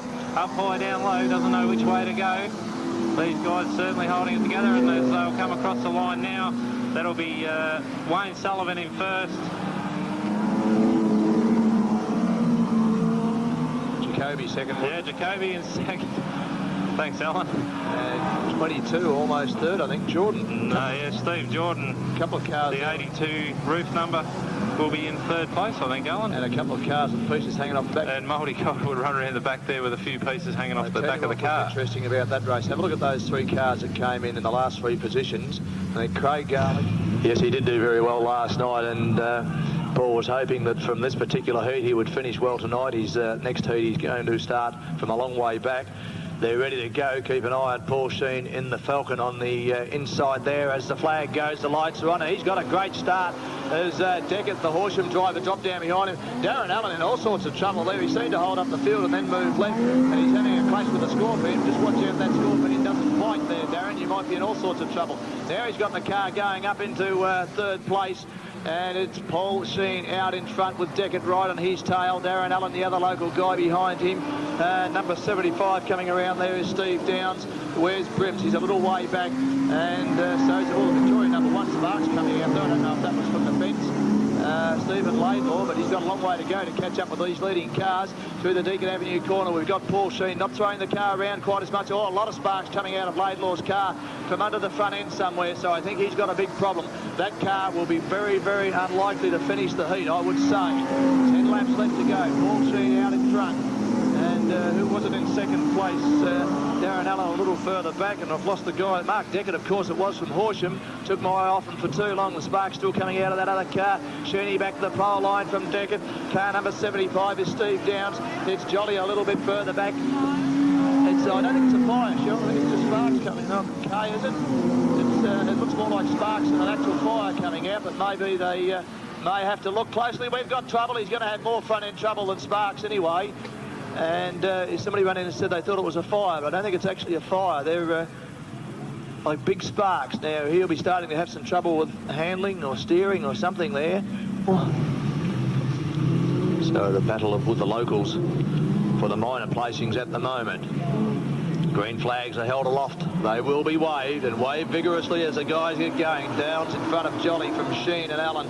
Brims around the outside of Brown, trying to pick up some early placing changes there, and he's going to pick up a couple. He's gone round the outside of Allen and down on the inside of Sheen. What a move by the ex-Australian champion. He's now up into third position as they come through the Deacon Avenue end of the track. And he's got these two guys in front in his sights now. The two Mildura drivers back in 4th and 5th, and still some quick cars back there at the rear of the field, so it will be interesting. Keep an eye on the first 3 cars. We haven't raced yet. We've got 7 laps left to go. I didn't think we were that far into the race. As they come across, should drop to 6, and Brims trying to pick up the second place from Jolly with the 22 on the side of the car. I think 24 on the top. There goes Brims now. He'd like another move like the one a couple of laps ago down that side, picking up a couple of placings on the 2 Mildura drivers in the one hit. Downs out fairly wide, is he? Not going too badly there, Steve Downs. Jolly still in second place. Brims in third. Paul Sheen. Then Darren Allen. Oh, Gary Brown in a little bit of trouble there. And a couple of cars right on his tail. As I think it was Ashley Parkinson pulled out before. We'll pick up those cars. Was that Parkinson down there? I wasn't looking at the... Oh, big bang. I was going to say almost, but we got it. And who was that car? 32. No, Parkinson's there, and so is Christie. I wasn't watching those tail enders, but... I think that was Jolly come back down on the car behind him, Alan. Yeah, one of them got very sideways down the straight. With the cars that are still in the field. And it's Steve Downs in car number 75 out in front from Lismore, and the VL Commodore from Jason Jolly also from that way. So these guys will race each other. And Brims, in fact, they're all from up in that area, at least. Maybe not all from Lismore, but certainly all from the surrounding northern New South Wales area through the Deacon Avenue corner. There's a good battle. Will they get through it this time? No touches there. Downs out in front of Jolly. Oh, Brims nearly forcing the way through. In fact, he did a little bit of that last night, and it was round about the time that car from Western Australia went over too. Brims is up into second place. He's now out after Downs. Wants to pick up that first placing. He knows he needs the points. He's running about 22nd after the first night's racing. He's going to close the gap. Paul Sheen still doing pretty well in the Falcon, a little further back. Where's Darren Allen? No, Darren's dropped back to the rear of the field now. You can see how he got back there. Have a look at Brims down the back straight on the inside of Downs. And Downs kept the foot flat just a little bit longer. Might have gone a little bit too hard into the corner. It'll be a race coming out of the corner and a smash, and it'll be a fence here for Downs. He's going to drop a... Oh, and he'll get Jolly. Almost, yes, he's determined. He'll get him. And it wasn't his fault. He just couldn't control that car after coming off the fence. Now it's a drag down the back straight as Gary Brown pulls off in front of us into the Deacon Avenue corner. This is where he got into trouble last time. The Brims has taken out the checkered flag in number 72, and will be car number 24 there, then 75 just in front. Torian and Kearney Thompson, sorry, that's the first time I've slipped up on that one all weekend. and a West Australian in Paul Briggs. They are from all over the place. And that car on the outside does seem pretty quick. Williams, it's a TE Cortina, and they seem to go fairly well here. But Bob Walling came out of that better. He's in front. Oh, and he's got the Cortina on his tail. It's flying. And a battle going on back there. Kearney Thompson trying to go around the outside. Let's have a look at these first two guys until they sort themselves out. The number 33 car, Bob Walling doing okay, but Williams having some trouble with the fence, and he's dropped back a few car lengths now. A lot of interest a little further back, and I think this guy from Tasmania, Williams, is going to lose a couple of placings. Nick Dotting has dropped back a little bit, and Kearney Thompson back there. Who is it in third place at the moment? It's Egan, of course, in 47. He was Australia number 2, about 3 title meetings to go. He's in third place. He wants to get past the Tasmanian. Will he do it this time? Up high. I used to say past the Swamp Cafe, and they took it away from me, so I've lost that point. Through the Deakin Avenue corner on the inside. It's a great battle there. The TE Cortina on the outside, number 97. Craig Williams from Tasmania with the ACT car of Paul Egan on the inside of him. And that ACT car is an EB Falcon. He's dropped back a little bit now. The South Australian Dotting, and they call him Dodson, Dotting a little further back, and Kearney Thompson from Bendigo's a bit further back behind him. Bob Walling will be loving this. He's a mile out in front. He's raced here a few times and had mixed success, but certainly in other places Bob Walling has had a lot of success. He's got the Commodore flying now out of the Deakin Avenue corner. That track's looking pretty good. It's sailing along. It's a beautifully prepared car, as both of them are. Williams behind him, then Egan doesn't seem to be able to close that gap. Dotting a little further back, Kearney Thompson, then Paul Briggs from Western Australia, and Rod Smith in the number 8 car from Victoria. Well, they've spread themselves out over half a lap now, and Bob Walling well out in front. He'll be looking pretty happy for a win here with 6 laps left to go. We may get a change in the second placing as that third car of Egan closes a gap. And have a look down the back straight. It's where you can check the power out, and the Cortina in fact drawing away, then backs off fairly quickly while Egan closes the gap. He's looking for a mistake from the car of Williams. In front is Egan. He'll try and go around the outside. The laps are running down. They'll look at the inside, then they'll look at the outside, and when it gets to 1 lap left to go, they get desperate and they might go straight through the middle, and that's when we get the interest. Usually that last lap of a close race. What happened then? Bob Walling a little bit of trouble coming out of the Deakin Avenue corner, but he's got enough room to make up for that. Egan's still trying to pick up that place with, I think, 4 laps left to go. I've got a couple of poles between me and the lap counter. It's a very handy gadget up there with the lights on. Into the Deakin Avenue corner again. This time Egan floored it into the corner. He caught right up with Williams but couldn't get through. Williams still holding down the second placing. That's Craig Williams from Tasmania and the car from the ACT. Then Paul Egan has dropped back a little bit now. He doesn't handle the pit corner quite as well as the Deakin Avenue corner. Kearney Thompson going past now with Rod Smith a little bit further back, Paul Briggs, and Briggs is going to be lapped by the leading car if he's not careful, because Bob Walling is going so well with a couple of laps left to go. He's right onto the tail of the West Australian, and I don't think the others have got any show of catching him unless he gets into trouble on the last lap getting past this car. He will get the overtaking flag and know that he's got to hold his line as the old fella Bob Walling slid through underneath. He's a great ambassador for modified production racing, and he's going to take out a heat win here. Hopefully he will take out a heat win for him. He's down to the last lap. That second car is a fair way behind him, so it will be car number 33, Bob Walling, in second place. It's a bit hard to tell actually who was second place there. They got through a couple. 9 cars, a couple out, so who we've got? Marty Rounds down on the inside, and not sure just who the other one is. We will get a start this time. They're away, and that car on the outside pole really did hang back a fair way and allow Cockrell to get a pretty good start. He's got a great start, and there's a traffic jam going past the pit gate. We will sort them out shortly. Pagel's in there with them. Ed Pearson, I think, is running second at the moment. The car of Thompson, where's he? He's a real hard charger. That's Ferguson down in there. Thompson's back at the rear of the field. In the meantime, Cockrell well out in front, and it's a couple of cars, Nelly Pearson and Gary Pagel with Millsy moving up now into third place. Trevor Mills is, yes, he's in third place. He's going to try to run down Pagel now. That's Gary Pagel in front of him, and Darren Cockerell from Geelong is well out in front. The other car not dropping too far off the pace. Some pretty quick cars there. Where is Greg Walling? We'll try to pick him up as he comes past, but it's still Cockerell out in front of Pagel, Millsy. Oh, we got trouble. There's Walling trying to slip through on Jacobson and Pearson, and there goes Thompson sliding through on the around the outside of Ferguson. And maybe it was Ferguson there before that I thought was the other Thompson car. But some real action going on with Thompson down the back straight. Still all the leading car a mile in front. In fact, the 3 cars out in front have got big leads. Now the Australian number 1 car there in Greg Walling isn't doing too badly. He's got himself up in 4th place. If he can finish 4th or better in the heat that he started from the rear of the field, he'll be pretty happy with himself. 7 laps left to go. It's still Darren Cockerell out in front from Gary Pagel. Trevor Mills in 3rd place. He's got Walling right on his tail, has Mills. We might have a change here. They go up high on the back straight. Watch Walling dive down to try and get through Mills. I didn't think he was going to try all that hard in this race.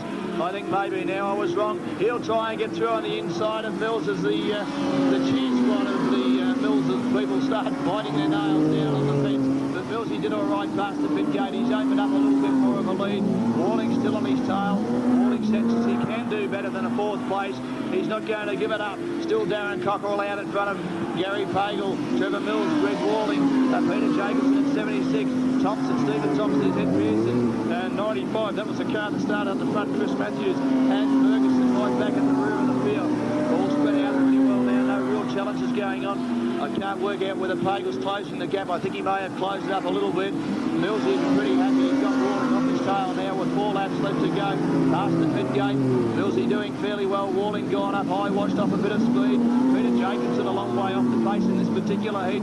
He's back in 5th place. He's an ex-Australian champion. And look at Thompson flying up onto Jacobson through the Deacon Avenue corner. The little corner is absolutely flying. No changes with the first 4. But watch these 2 guys going into the pit corner now. On the inside, it's Thompson, and he got through on Jacobson. The car behind, I think, is Pearson, isn't smoking like a Billio as it went through the corner. And Ferguson wants to have a bit of a battle of his own back at the rear of the field as well. Now we've got some closing up here. These are the tail enders coming through. Where's our leading car around the Deacon Avenue corner at the moment? There's a bit of excitement at the rear of the field. 1 lap left to go, and Cockerell has got Pagel certainly closed the gap now. Pagel in 2nd place, Mills and Greg Walling a little further back, and Darren Cockerell will hold off that car of Pagel from Gympie in Queensland. 1 corner left to go. He's going to try Pagel to pick up the placing. I don't think he'll do it. Darren Cockerell in car number 11 from 65. Pagel number 10, Millsy in 3rd place. He'll be happy. Australia. So we've got a great field of cars there. You've been watching them all weekend, and you wait till you see this race. If you haven't sat through a 40-lap final before, the people who are probably most nervous at the moment will be the lap scorers, because they've got one of the biggest jobs going to make sure that when the cars start to overtake and lap the slower cars, they've got to keep all of that in mind, and if there's a stoppage, of course, they've got to get them back in the right way. So it looks, we've had the Australian Street Stock title in my time up in the box, also the Australian Hot Rod title, numerous state titles, and we've had some pretty big events. We've had the World Series Sprint cars here 3 times, and the only thing that knocked our crowd around a little bit tonight, of course, was that rain that we got earlier. There's no rain down there tonight. There are no excuses. The track is in great condition. Just don't get onto the infield, because I think you might get bogged, fellas. It looks a little slushy down there. There is a concrete pole line hidden under there. Give them a roar when they're ready to start. It looks like another lap yet at least. When they're starting a long way back on his home track. He's running some pretty big meetings. He's been up as high as Australia too. The flags are raised above the heads. There are 40 laps to go in the final of the Australian title for the modified production sedans. All the officials now thinking, well, it's been worthwhile. It's a late night, but we're going to get that final that we've been waiting for, and the consolation final will go. The flags are down and they're away. That's Walling straight to the lead from Chris Waters. Wayne Sullivan behind him trying to move up as well. Chris Waters in the Falcons back on the inside of Walling. Waters is in trouble already, and what a blow. The race, it may be a complete restart. And we have a start to take 2. And it's Pagel who got the good start. Look at the 2 guys right behind them. Cockerell in car number 11. Wayne Sullivan right there. They're going to get a little bit further than they did last time. You've got to watch the whole field as they to go through to make sure that they all get through that corner.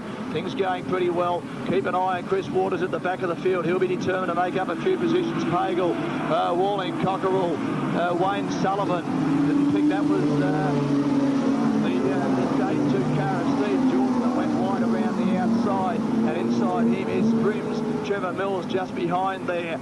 It's going to, a couple of cars going up to the fence. That's Brock Clifford and Peter Jacobson. Jacobson got a smack from the car coming through, which was Chris Waters. Jacobson was just dropping down back to the pole line.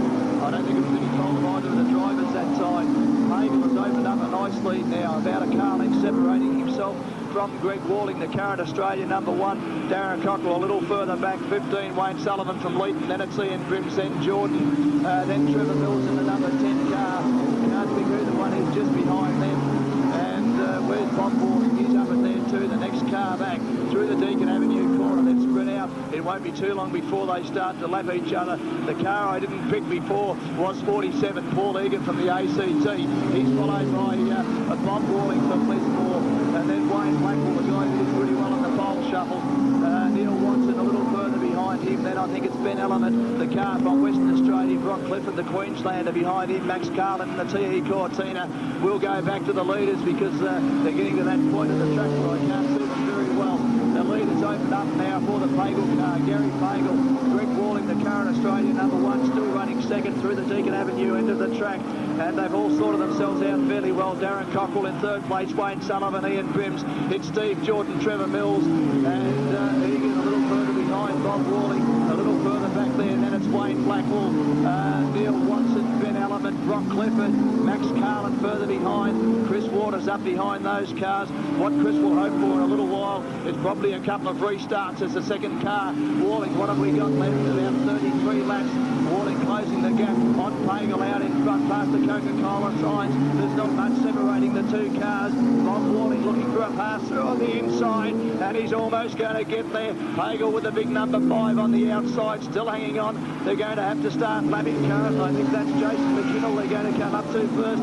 Down the back straight, it's Walling in second place from Gary Pagel out there in first place. Pagel from Gympie in Queensland, Walling from Lismore in New South Wales. The Geelong driver Darren Cockerell in 11, the fella from Leeton, Wayne Sullivan in car number 15. There's a bit of a gap then to the others. There's one right off the tail of Sullivan, which I missed coming around that time. That'll be Brims, of course. I can see Millsy a little further back. One car, that's a car being passed that's gone up high. No changes down there, and nobody lapping any other cars. Steve Jordan from Roma in Queensland in the TE Cortina right up there with him. He's not out of it. The leading car's doing fairly well. The first three have broken away from the rest of the field now.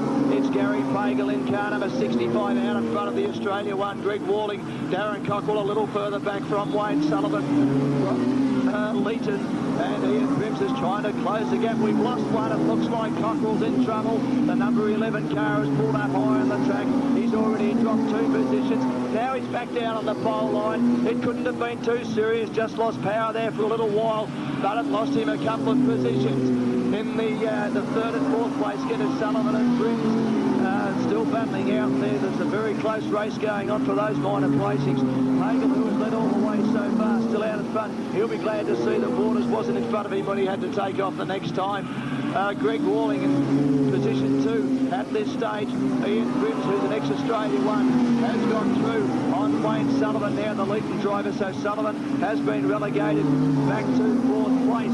Cockerell, who lost a couple of places earlier, he's back in 5th. He's followed by Steve Jordan in car number 82, then Trevor Mills, Paul Egan, Bob Walling.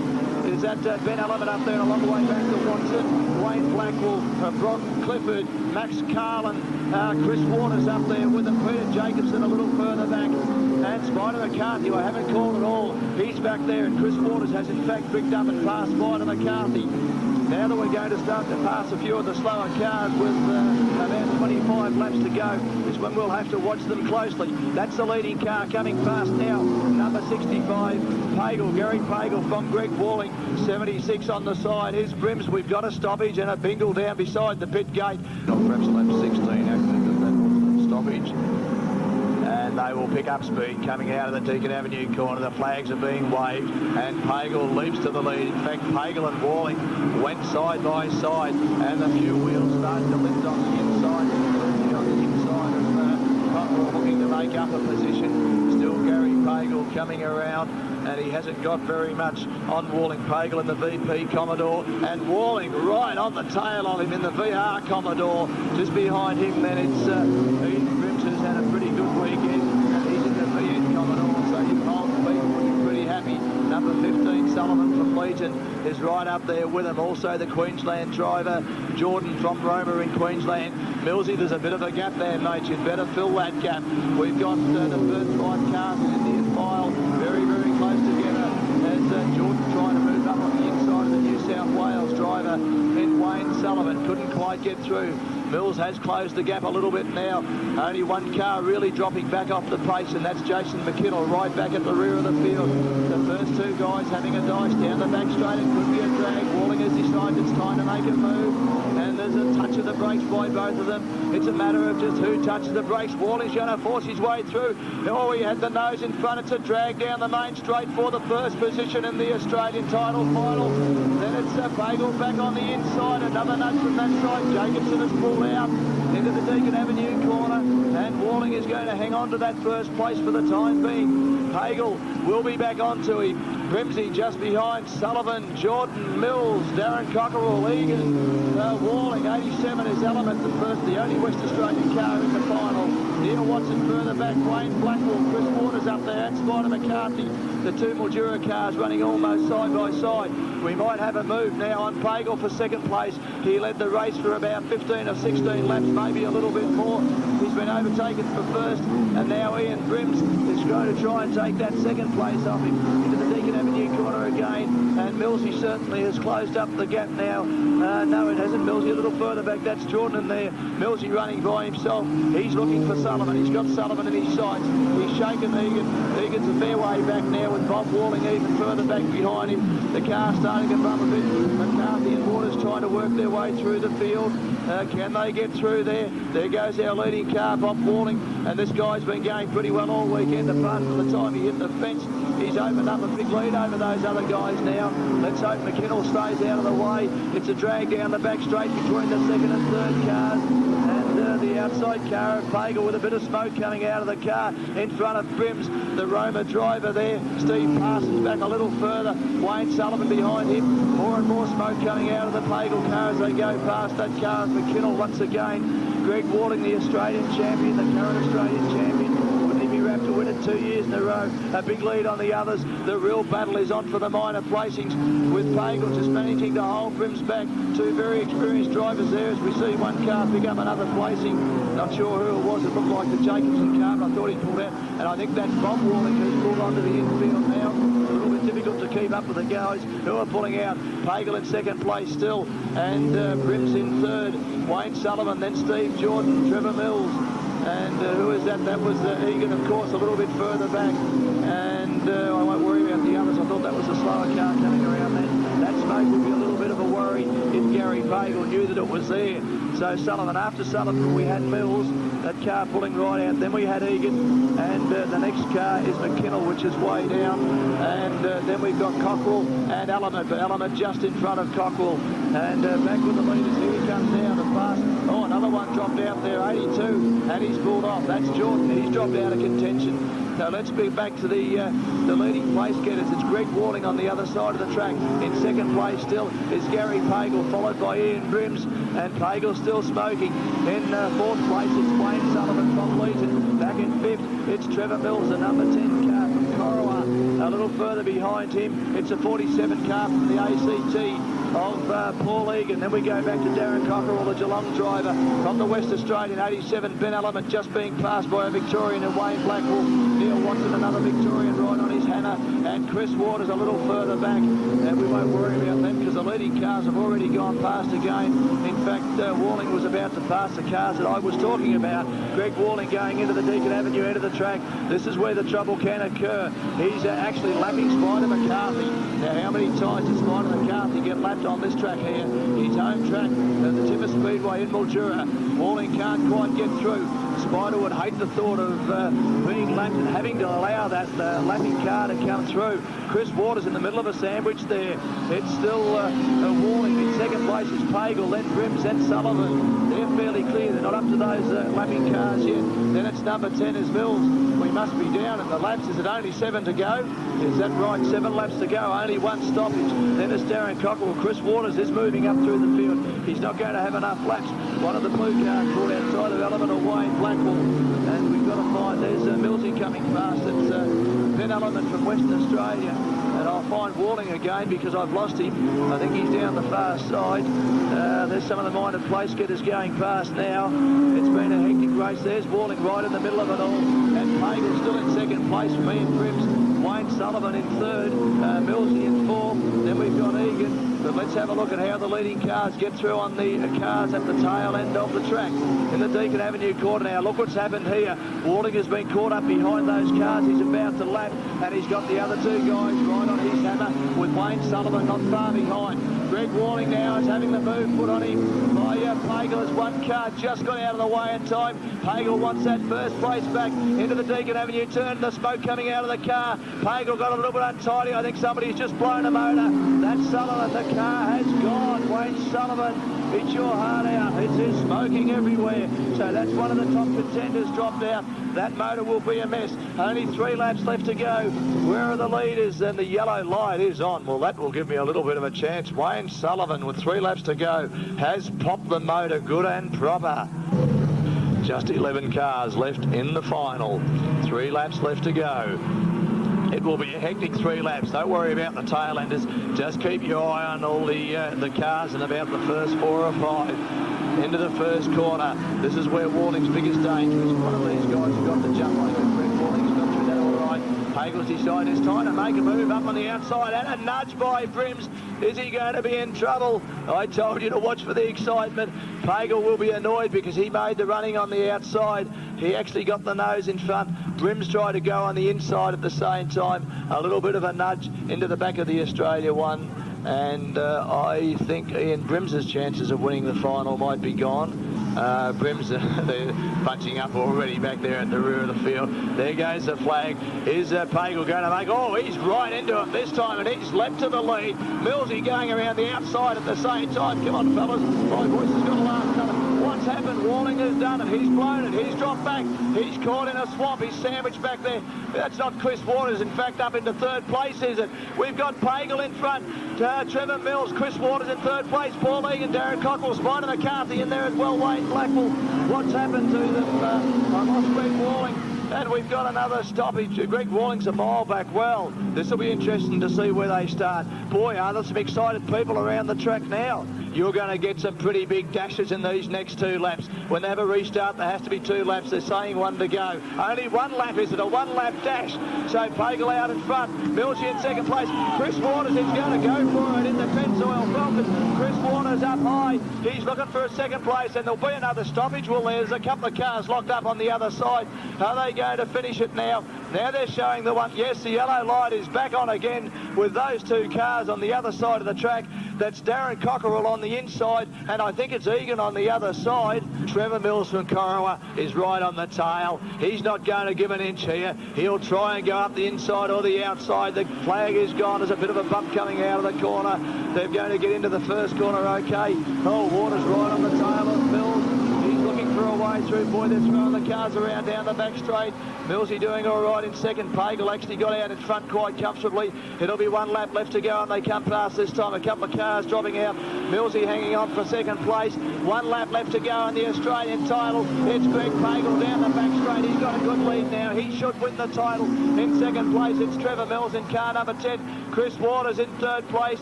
You're going to do pretty well, Chris, but there we go with Pagel, Mills, Waters, Cockrell, and 25, Wayne Blackwell. So Gary Pagel in car 65 from the car number 10 of Millsy. What a fantastic race. And I didn't even see the first one go. I heard the bang down there from Bob's Rockets. And in third place, Chris Waters, after being put rear of field. Millsy is pretty happy about it, coming in second. Pagel is extremely happy about coming in first. Chris Waters probably disappointed, but he came in third after coming from the rear of the field. He had 19 other cars to get past. He got past 17 of them. Wasn't quite able to make it. perhaps a couple more stoppages, he might have got there. The number 17 car will be happy. Craig Williams actually finished the final, which is probably a little better than I can say for myself.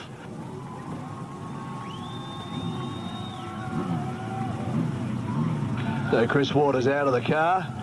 Gary Pagel will be coming around there now in car 65. He already holds the Queensland and the New South Wales titles. Now the Australian title, the VP Commodore from Gympie in Queensland. It's been a big weekend for him. It's been a pretty big weekend for all of us. Gary Pagel. Go! Gary, through there. You drove well. Well done, Gary. Great job. I don't know what to say. I've been waiting for a long time for this. One of the guys in my crew has been with me ever since I started. I think it's as much his as it is mine. Without his always help over 25 years or whatever it's been, we wouldn't be here. There's a lot of people, it's my family and friends and supporters, we just can't name everybody, but some of them can't be here to share it with us, especially Father. He's a bit sick at the moment, and he's going to be over the moon when we tell him. And people would just love to share it with us. And the sponsors, Medilla's from Gympie, the Holland dealers up there, Trevor from Track Roll, and Trevor and Leslie from Track Rolls, Mel, and he's a painter, and does a pretty good job. And Billy Cross, and Jeff, and the other guys in the crew. Thanks very much. Thanks, Gary. Put your hands together for a great drive. Just before we finish, from the ASCF, we'd like to just once again thank Malcolm and all his crew here for a great track.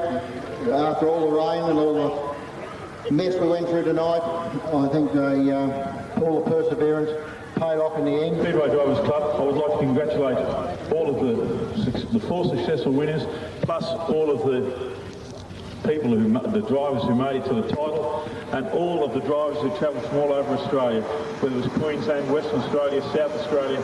Just like to congratulate all of them and just thank them and thank the ASCF for running this final.